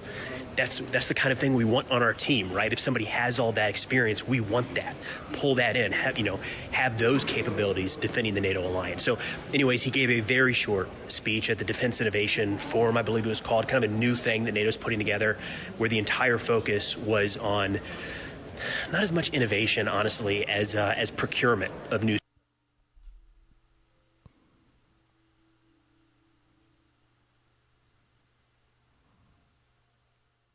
systems. We'll talk. Sorry. Good. I was muted. Yeah. If you see me talking and the sounds aren't coming out, you definitely ask me if I'm muted. So that was what he was talking about with the defense industrial base, right? The military industrial complex. The new. Yeah. Yeah. So that was what Zelensky was talking in front of, not like the rest of it, because he's not in NATO, but he's a guest of NATO. About that in another video. But Zelensky focused on a brief portion on the value add that Ukraine would be to the NATO alliance and how we would all be stronger together. But then he also mentioned the only thing that they need right now from allies is missile defense. And I think we've seen that play out in recent days. Was it a number of significant missile attacks carried out against Ukraine just this week? And I think the most recent one, every single ballistic missile got through. So that's something we're going to expect to hear a lot of, especially tomorrow, when a lot of the leaders get together and start talking, is a big ask from Ukraine. More interceptors, more air defense, more ways to protect their skies. But Zelensky is again making the pitch as to why Ukraine would be a valuable add to NATO. I think we'll probably hear more of that in the coming days as well. All right. We don't play this very much. Isn't that something? Isn't that something? Yeah. So Trump's going to undermine that because like he spent an hour and a half talking to Putin before he left. So like, and Putin knows what he's doing, right? He's like Captain Last Man in the Room thing, right? Yeah. Mm-hmm. And they got to be on the same page before he goes and talks to his fucking enemies. Like, that's so weird. It is weird that he would take that call and then take it for an hour and a half. That is a bit weird, but and at they're first, besties. The White House wouldn't admit that it was happening, but I got a video that's coming up about where Trump's kind of confirming that. Yeah, I mean, like, I don't know. I mean, I get it. People say that Trump has a soft spot for Vladimir Putin. I think it's his butthole. I think it's definitely near the prostate, at least. It's somewhere. So it's either on the exterior. Yeah. Oh yeah, he's a straight guy, no penetration, just press on it, just the perineum, right? Yeah. It's not gay if it's the perineum. No, just around the hole. I remember being at a barbecue like, I don't know, 3 years ago and saying like, Ukraine is having real world experience with these drones. Yes, that was his selling point, right? Yeah, and what they're doing is like, we need to learn from that, and we didn't, obviously, because of Iran. Like Exhibit A is Iran. Clearly, we didn't. We were using like our version of Iran's drones on Iran, but Ukraine has fucking perfected that shit, and not just the aerial, but the underwater drones, all of that. Like they don't have a navy, and they've sunk. Are you saying like ships. by the fact that we've had jets knocked down and we wouldn't have had to if we only used drones? Yeah. Yeah, and the fact of the strikes that we did, and the anti-drone technology that Ukraine has deployed as well, like being able to stop them, like that's a really big. That is modern warfare. That's where we are. Like that's the thing. Yeah. So I think that's a huge deal, and that is a selling point. If you, I don't think there's any way they join NATO anytime soon. No, but I don't think so. The only way that they do is if they do in the Germany or the Norway model. I think when Germany joined, when Germany unified, they had to. Russia was obviously against it, and they had to say like, and their reason was we can't have somebody bordering Russia or bordering the. We don't want. They didn't want nukes being stored in a country that close. And they had to say like, well, nukes can be transported through some weird loophole. And then Norway has a different one where they were like, I don't remember. I'm doing a bad job at it. I don't know. Well, it's similar to what they did with Finland, where they're like, and then Finland, once they were in, it was like, we'll pass our laws and say that you can store nukes here, right? Like they make carve outs for certain members, and they would just have to have a carve out that's appropriate for this, that Russia would have to tolerate. Not that they'll like, but they'll have to tolerate. And I think Ukraine has enough to, I don't know what the right word is sell, but enough to give that NATO would be better off with them included. You know what? I agree with you. Yeah, I do. Yeah. But I think at the end of the day, the reality of it, I don't see it happening though, right? Sure. Yeah. Speaking of reality, God, I cannot believe that in the real world, Donald Trump talked to President Putin for 90 minutes before he went there. Like, it's just so strange. And the White House denied it forever. And I was getting reports from Russian news outlets. How weird is this that I'm believing Russian media more than I'm trusting the White House? Like, yeah. Welcome to 2026. yeah, no shit. So then Trump said this, though, on, I think, Monday evening. July 4th struck Kyiv and killed innocent civilians. Why isn't he feeling any pressure after speaking with you? Russia killed a bunch of civilians in the capital of Ukraine. Why isn't Russia feeling any pressure after talking to you? Well, I think he does feel pressure. On his prostate. He wants to his end perineum. it. And Ukraine wants to end it. And we're in talks, and we'll see if we can get it ended. It's a terrible thing. I ended 8 wars. I know. Okay, I just need to pause there. I swore that number used to be 9. Did he? He's like, well, yeah, one of them started again. Didn't he say that number was like, it's different every fucking time, right? Yeah. All right. So it's Gaza. It's Congo. I Okay. Don't even none of them. entertain it. None of them Yeah. are real. None of them were actually ended. Cuba, Greenland. And this was, in my opinion, going to be an easier one because I know both heads. I didn't know most of the heads. I did India. Heads. I did Pakistan. I did others. That could have been a real bad one. Nuclear. That was going to be nuclear. It could have been I remember now. I made a note on this saying, I'm going to play this clip all the way fucking through because the question was, Putin feels comfortable. Did he feel any pressure? Yeah. All right. Here we are, 30 seconds in. We're talking about Pakistan. Prime Minister of Pakistan could have been 40 million people It's a lot. would have been killed, maybe 50 million. Oh, 50. They'd shot down 11 planes. It was raging for 4 days, and I got it stopped.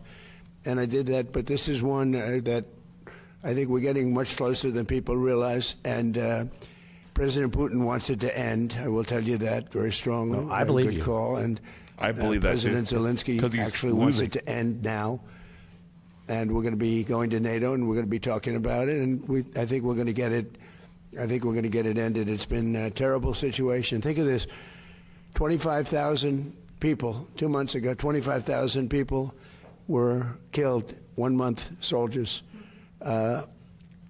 Last month set the record. 36,000 people were killed in 1 month. Young soldiers. They go off to war, and they're dead before the first weekends. Do you know the average life expectancy of a Russian soldier being put on the front lines? No, what is it? It's like 20 minutes. Jesus Christ. I think from the time that they are determined to go to the front lines, there's a word for that, right? Like told that they're going to the time they die, the average is like 10 days. That's like the Battle of Somme shit. Like, that's fucking crazy. I feel like they might add a longer life expectancy. They probably... Yeah. And Damn. I don't know if you're that up on the Warhammer universe, but the average life expectancy there was like 10 days or 14 days, something like that. I am not, so but... Oh, shit. That's not written as like a utopic future. No, not at all. It's drone technology. Michael, who would have thought that drones would have become such a factor? And they're killing machines. It's 3 years amazing. ago. It's amazing. You hide behind a tree and it goes and gets you. It's like Looney Tunes. And I've seen scenes that I don't want to see. I don't want you to see them on that battlefield. You don't want to see You know, you hear about the Civil War. You hear about all of these different terrible mist. wars, but this is really horrible. So you hear about the Civil War. I had a very good call, and I think we're getting close to getting it done. All right, now I want to play the beginning where you hear the actual question. Vladimir Putin, shortly after speaking to you on July 4th, struck Kyiv and killed innocent civilians. Why isn't he feeling any pressure after speaking with you? And that was the answer you got. Now, I don't do this very often, right? I am sorry to draw this out so much. I almost never do that anymore. But good God, that was the answer. That was 8 seconds of question on a 2-minute and 6-second clip. And the rest of it was that nonsense. Not about anything. Yeah, that was related to the question. Just, ugh. Wow. I hate it. There's a little spider that's coming down from my ceiling. There's a like translucent one. He made the big mistake of going right in front of my camera. Otherwise, I wouldn't have seen him. He would have gone in my mouth, Alan, while I was asleep. Can we avoid going to half just for the sake of brevity? Okay. Bum, bum, bum. Alan. Yes. I have a question for you. Do tell. Okay. Is the Strait of Hormuz open? No, that's the normal question. No. Is Mitch McConnell alive? Well, I think he might be on like a respirator. I think he's technically alive, but not. Do you actually think he's alive? Because nobody's talking. I don't think he's brain alive, but some people are saying he's brain dead. His Chinese wife left the country. Yeah, and his daughter deleted her Twitter account. So I think these are not things that you do. I think these are things. This sounds like mourning. Like it's been 3 weeks, right? 3 weeks. It's been more than 3 weeks, yeah. And I don't remember the stats, but like ER nurse, I saw an ER nurse where they were saying like every day that you're hospitalized with an injury like this, like not allowed to leave the hospital, every one day is like several days of recovery time. And he's had 13, 14, or 3 or 4 weeks rather. And like I don't know, we're just sitting here speculating, right? I mean, there was that politician or pundit that was like, I talked to him. We talked about Senate stuff. It's like, okay, well, you're not a trustworthy I don't believe person. No, that. You. Yeah. Is he in the I room don't with us believe right that at now? all. Yeah. Yeah. Okay. So Mitch McConnell, Turtle Man, Rigger Tortoise, he is set to retire in January. Nothing? Nothing for Rigger Tortoise? Remember I gave you duck season, rabbit season? Yeah. So you're gonna lean more towards rabbit seasoning. I'm gonna go with I think Rigger Tortoise. I'm going Rigger Tortoise. Okay. So he's set to retire in January. Yes. Are we really supposed to believe that they're gonna weekend and burn him until January? Is that really their plan? I think it is because it's better for them if they do. They don't have to go all the way to January. They just need to get to August 4th. Because if he dies before August 3rd, then they will have to have a special election. Right. If it's after August 3rd, they won't have to have a special election. Right. If they do it, if he dies before August 3rd and they have a special election, guess who in Kentucky can run as a senator? Oh, would it be Thomas Massey? Thomas Massey. Yes. Yeah. Yes, and he'd probably fucking win. Probably, yeah. That would be a. He only lost his primary because primaries only bring out the crazies of the base. Right. It's just a Republican competition. Do you know how many Democrats would vote for Thomas Massey in Kentucky? Independents? I fucking would. Yeah, I would. Yeah. I love hearing that. All right. Hey, we could probably skip this. The stock trades. Oh, all of them? There's so many. Well, okay. I mean, you probably aren't going to have a headline about this because it was last week's news, but then some more stuff's trickled out. So last week we heard about how the president made all that money, billions of dollars while he was president, right? Yes. And I didn't really respond to it because I was like, this is the type of thing that has become normalized under this president, but just grift and greed and ill-begotten gains and just only access from using power and selling the presidency. But this morning I saw a new report, 327 unreported stock trades that Trump did on the day before he announced his first tariff pause. Not his later tariff pause. The first time he paused his tariffs. The day before that, he made 327 unreported stock trades. Unreported is a key word there. You're saying this is no big deal. Why aren't you reporting these things? That's kind of weird, right? And I have given MAGA a week.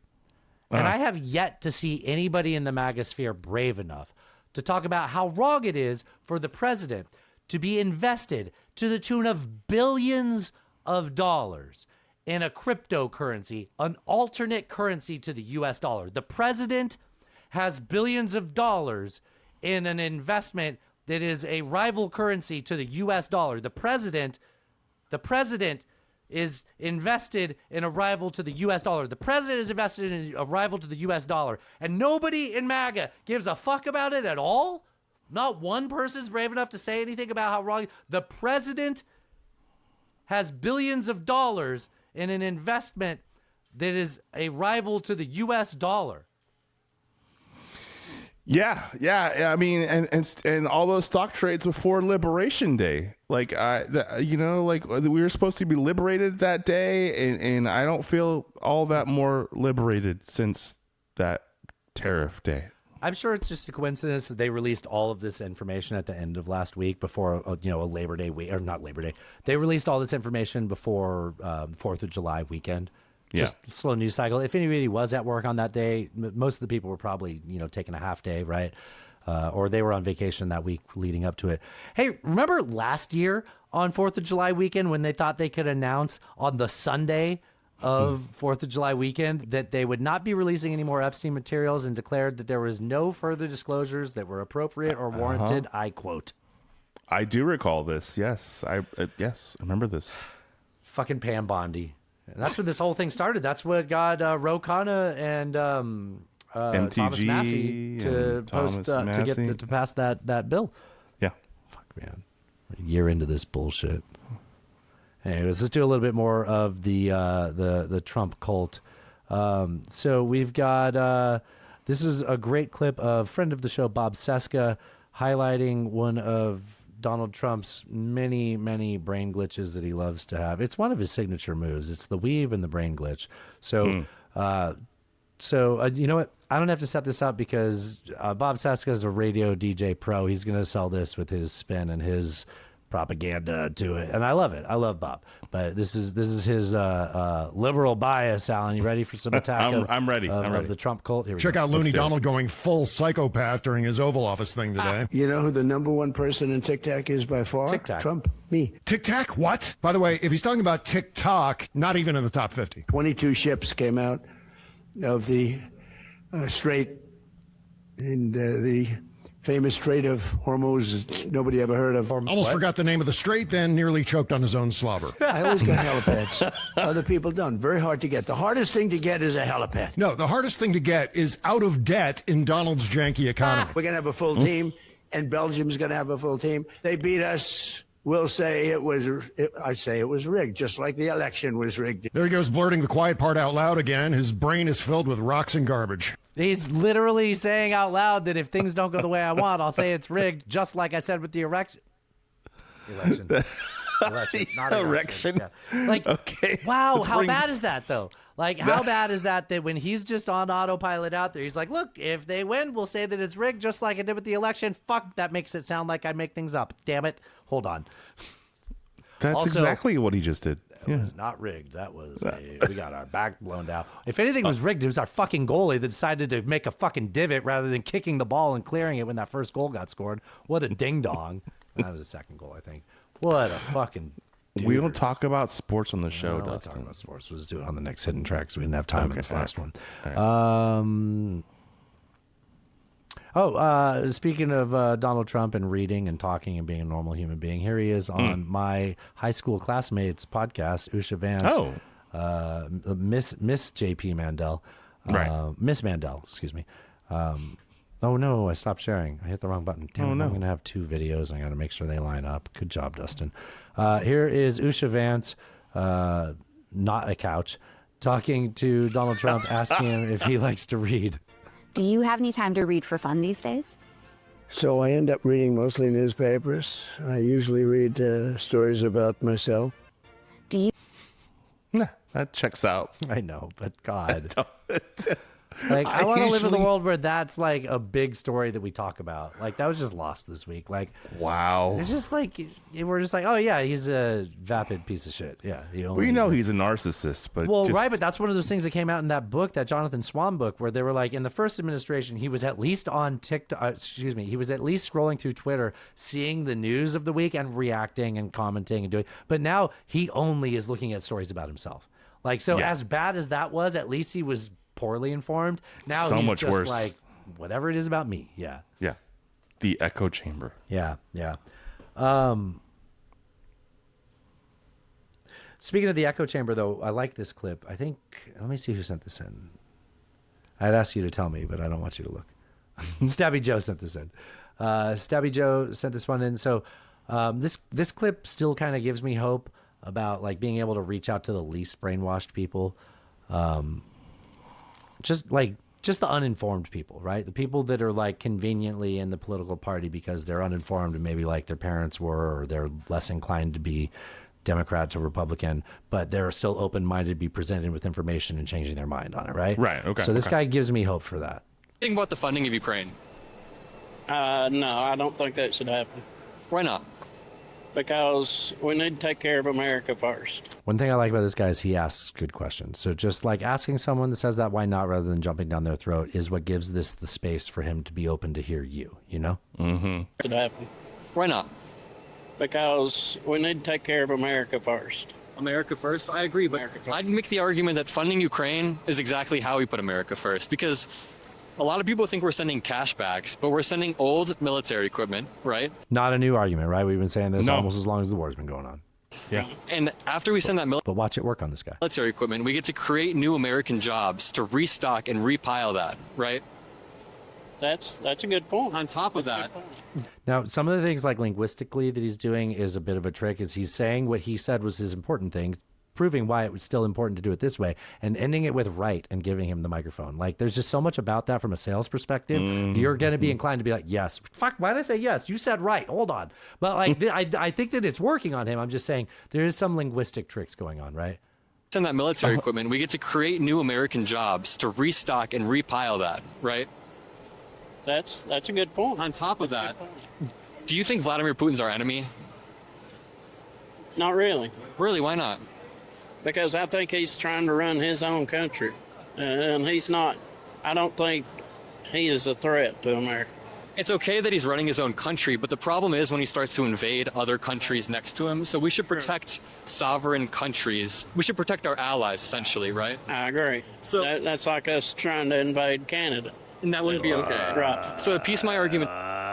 Hold on, this guy's a plant. Like, are you not on board, bro? Like, I think you forgot about something. Together, Okay. we're creating new American jobs, and in the process, we get to protect an ally, a sovereign country, Ukraine, from, I think Vladimir Putin is a dictator. He's a threat. He's not a good guy. So I think we're protecting America's interests. I think this is exactly how we put America first, right? Can you see that point of view? That is a very good point. That's a good point. You've educated me a lot. I appreciate that. Awesome. But most people aren't like him, though. That's the thing. Is that's No. like, I don't know. Maybe people. And I don't hear anybody ever give me shit about this, and I've said it a few times, more and more recently. The person I am when we started the show isn't the person I am anymore. I am done trying to reach those people. Like after Trump won in 2016, I was like, I'm really good at understanding what those people want. I want to listen to them. I want to understand them. I've understood it. I just now I will fucking fight you. Like, I just, sorry, you're doing things that I can't sit and tolerate and be like, well, at least I know what you mean. Like, no, the consequences of what you're trying to accomplish are not. Now, if I'm having this conversation and, you know, it's like any one of us voters are just one person. So it's like, if I can see that I can talk to you and make headway and you can hear things and process it and make a decision, dude, I mean, that's all. I mean, I do that. Like, I change my mind all the time, you know? I sat here and I said, here's a good argument for war with Iran because you can't do what you're doing, Iran. Now, I wish we weren't here because of the bad decision that got us here, but and I kind of resent that because I think it's going to drag us into this. This is how you get Vietnam, Dallin. This is how you, Dallin. That's how that happens. Yeah. That's how. So I will talk about this more in media tomorrow, but I have been reading the Le Carre, Smiley's People, and there is a large segment of this book wherein he is talking to somebody who he's trying to get to defect. And in the book, it's like he is like the master of like this conversation where it makes this potential defector sort of like feel like he's in charge or he has That the defector is in charge, that the defector has the upper hand. Yeah. And he gets so much out of him and he doesn't react to it at all. He just he's just steady and he's just, and there's so much information that comes out of this guy. Right.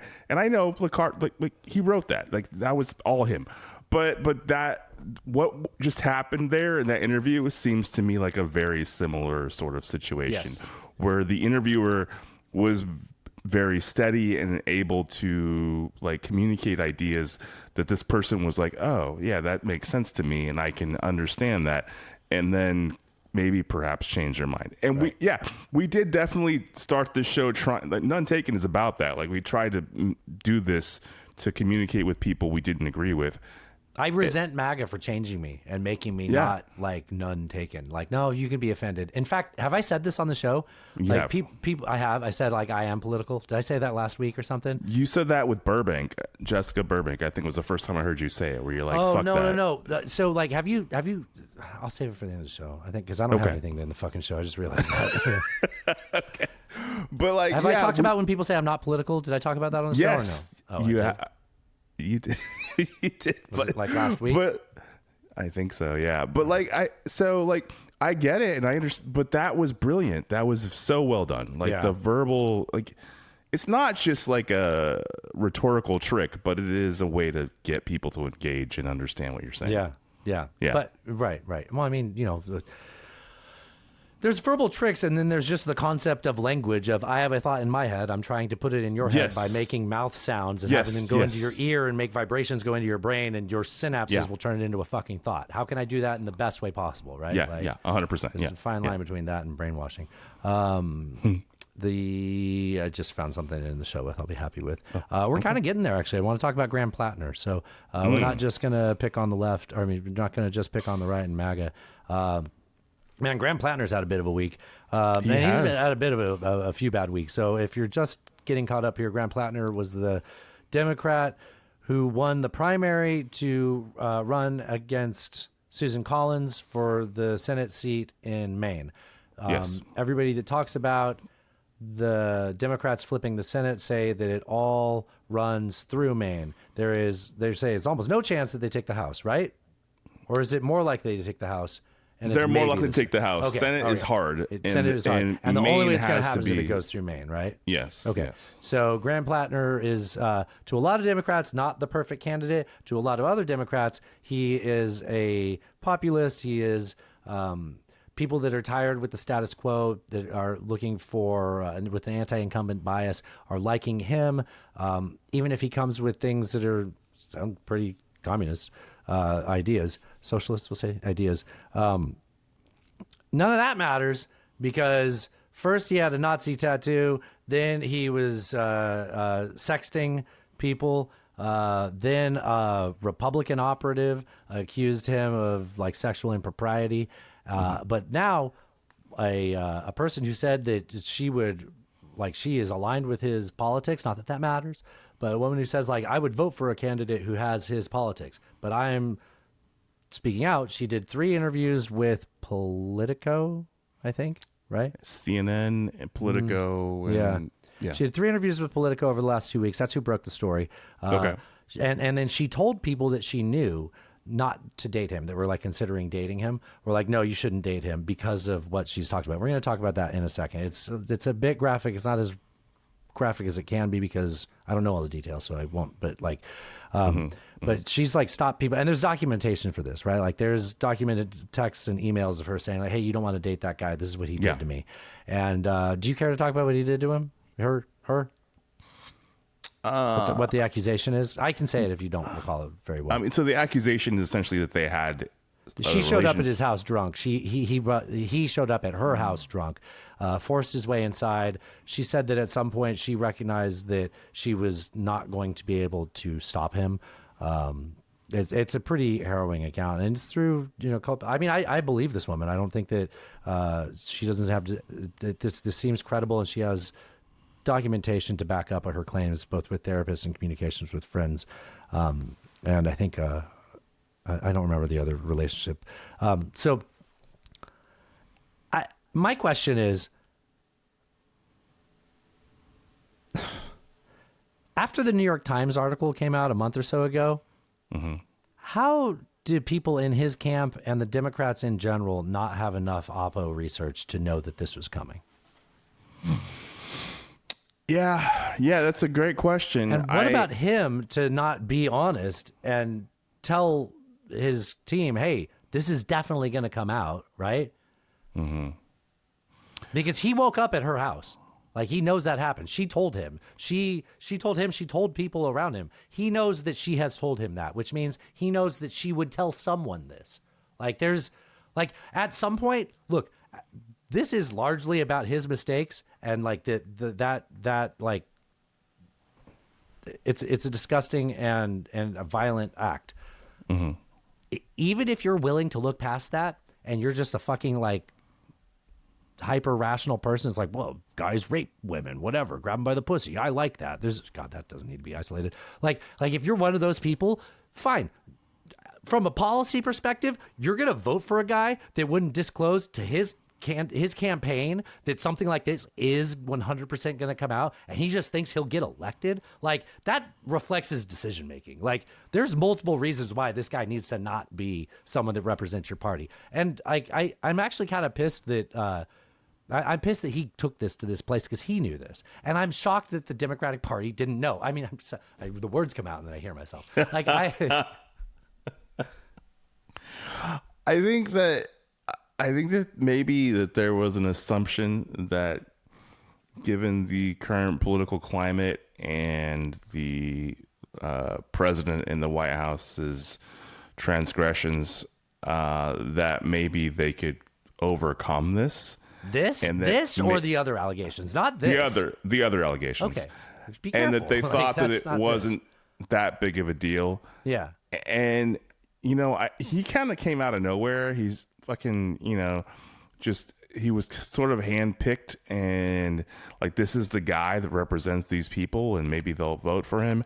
And I don't know how this went under the radar. Like, I don't know. Like, there should have been there definitely should have been background research that would have picked this up. I mean, you talk about now, Trump. Also, I mean, yeah, go ahead. Also, like, why this is coming out now is, so when the first allegations happened, it was like, okay, she's a Republican operative. Like, okay, she's doing this for a reason, and I don't know if I, buy all that, right?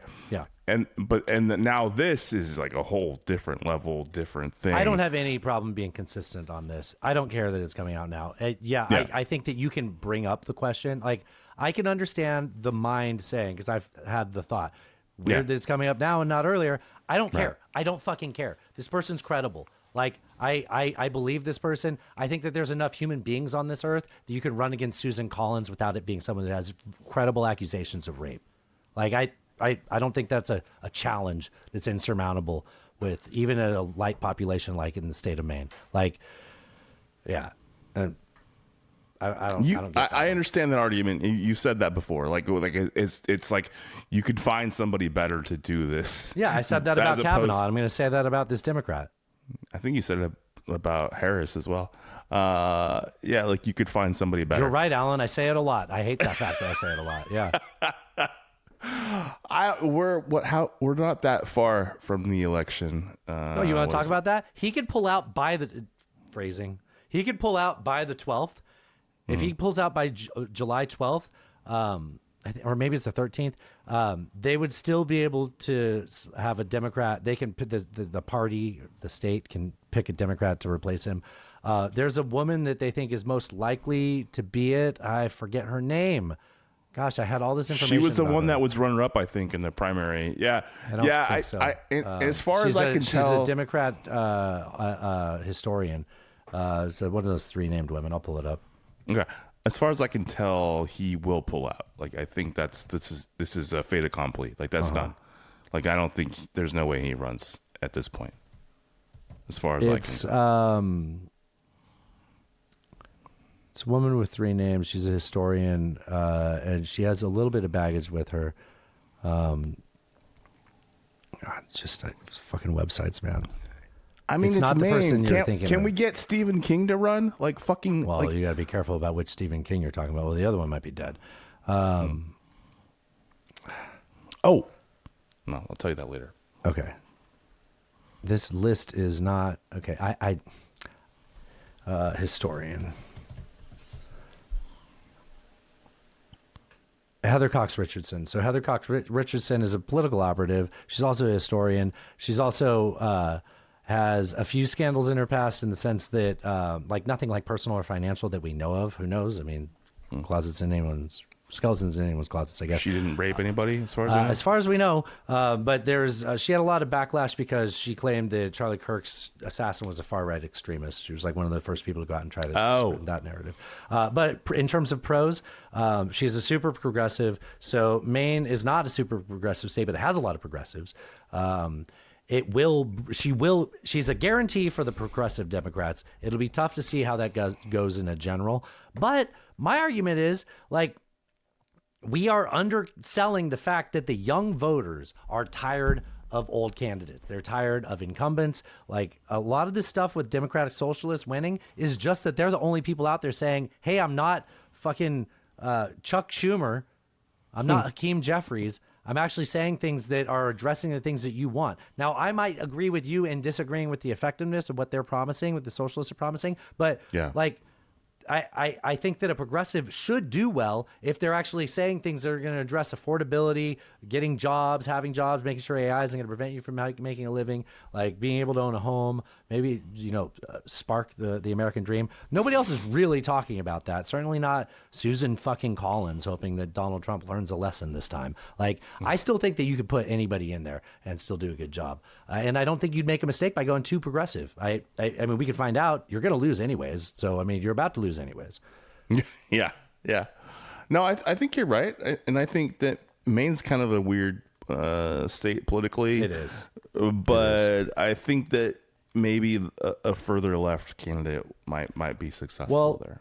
It's in my nature. I got to pick on MAGA. Meanwhile, Ken Paxton, the guy that's running, the guy who was the former Attorney General of Texas, who was impeached by the Senate in Texas, impeached by the Republican Senate in Texas, and then got repositioned back there. He won the job back because MAGA, I don't know, Trump reasons. He's running for Senate against James Tallarico. Right. I know how you can remember who Ken Paxton is. He's the one who gave a sweetheart deal to a pedophile. Remember? I remember. Yeah. Okay. That one. He spent the 4th of July in London with his mistress, In Christian London? influencer, Tracy Duhan. Yes, I didn't believe this when I first saw this because it was from like the Kamala Harris page, and then I had to look it up. Yep, that was him. He went to London with his mistress, Alan. I don't know if you heard that part. I heard that part. Yeah. Jesus. Yeah. Don't forget, if he wants to cheat on his wife, it's fine. Don't hate him for that. Hate him for the Maybe fact they're that a throuple. It's a new world. Whatever he likes. Don't forget, you don't have to hate him for cheating on his wife. You should hate him for the fact that he gave a sweetheart deal to a fucking pedophile. Although, with MAGA, that is not disqualifying. That is, in fact, a job requirement. So this is not at all a surprise in Donald Trump's America. Alan, speaking of which, let's go, just for fun, and check on the media bias page and see if it's been updated. Oh, my God, it still says CNN. CNN exposed. Yeah, it's been a month and a half. They just can't fucking change it. There's been so many things that they can go after them for saying that, the media says there wasn't a gash in the swimming pool. There clearly was. How are you not swimming pool? Did I call it a swimming pool? You did. It's fine. The media said that the weather wasn't woke. The weather was woke. Look at the 4th of July. Super woke. Liberals tried to rain on the president, but he was too strong.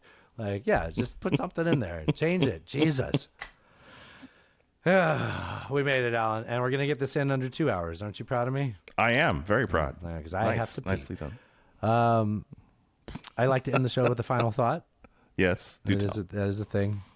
Mm-hmm. This happened over the weekend. I was actually doing this. And then Natasha's like, are you doing that? I'm like, no, I'm not doing that. Let me explain this to you. So I had to actually tell my wife how just because a man is saying something about how you can do something differently or maybe be better at it doesn't make me mansplaining. Like, just because I'm saying something that is a way that a man can do it better doesn't mean that I'm actually mansplaining it to her. And she didn't understand. It's just like that time I had to, explain to her that she's the crazy one and that she's making everything up and that gaslighting isn't a real thing. Anyway, Alan, if you'd like to support this fine program, this is a joke. I'm not a monster. My wife's a lot smarter than me, and I would never be able to pull off something like that. She's always on to me. I know that. If you'd like to support this fine program, head on over to nonetaken.horse. It's a real website. You could go to nuntakenpod.com, but that's going to take way more time. Just go to nuntaken.horse. We paid for it. And we'll be back next week with some more dumb bullshit. This concludes our broadcast day. Have fun storming the castle. Jeeves, bring me the battery acid. It's not for women. When a guy's banging you, Y'all let me in his damn house. oh, how about that? Come in the name of peace. LMFAO. So what in the world is this? Trump's pee-pee. Why would you say something that stupid?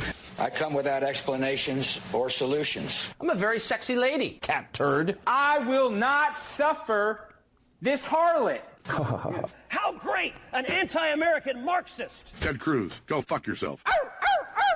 Read the news. China is asshole! God bless the United States. Bye-bye. Podcasting. I always mouth these out, and I'm ready to do the ha ha ha ha ha. And then he goes bye-bye, and my mouth's already ready, and I just laugh out loud. Like, all right.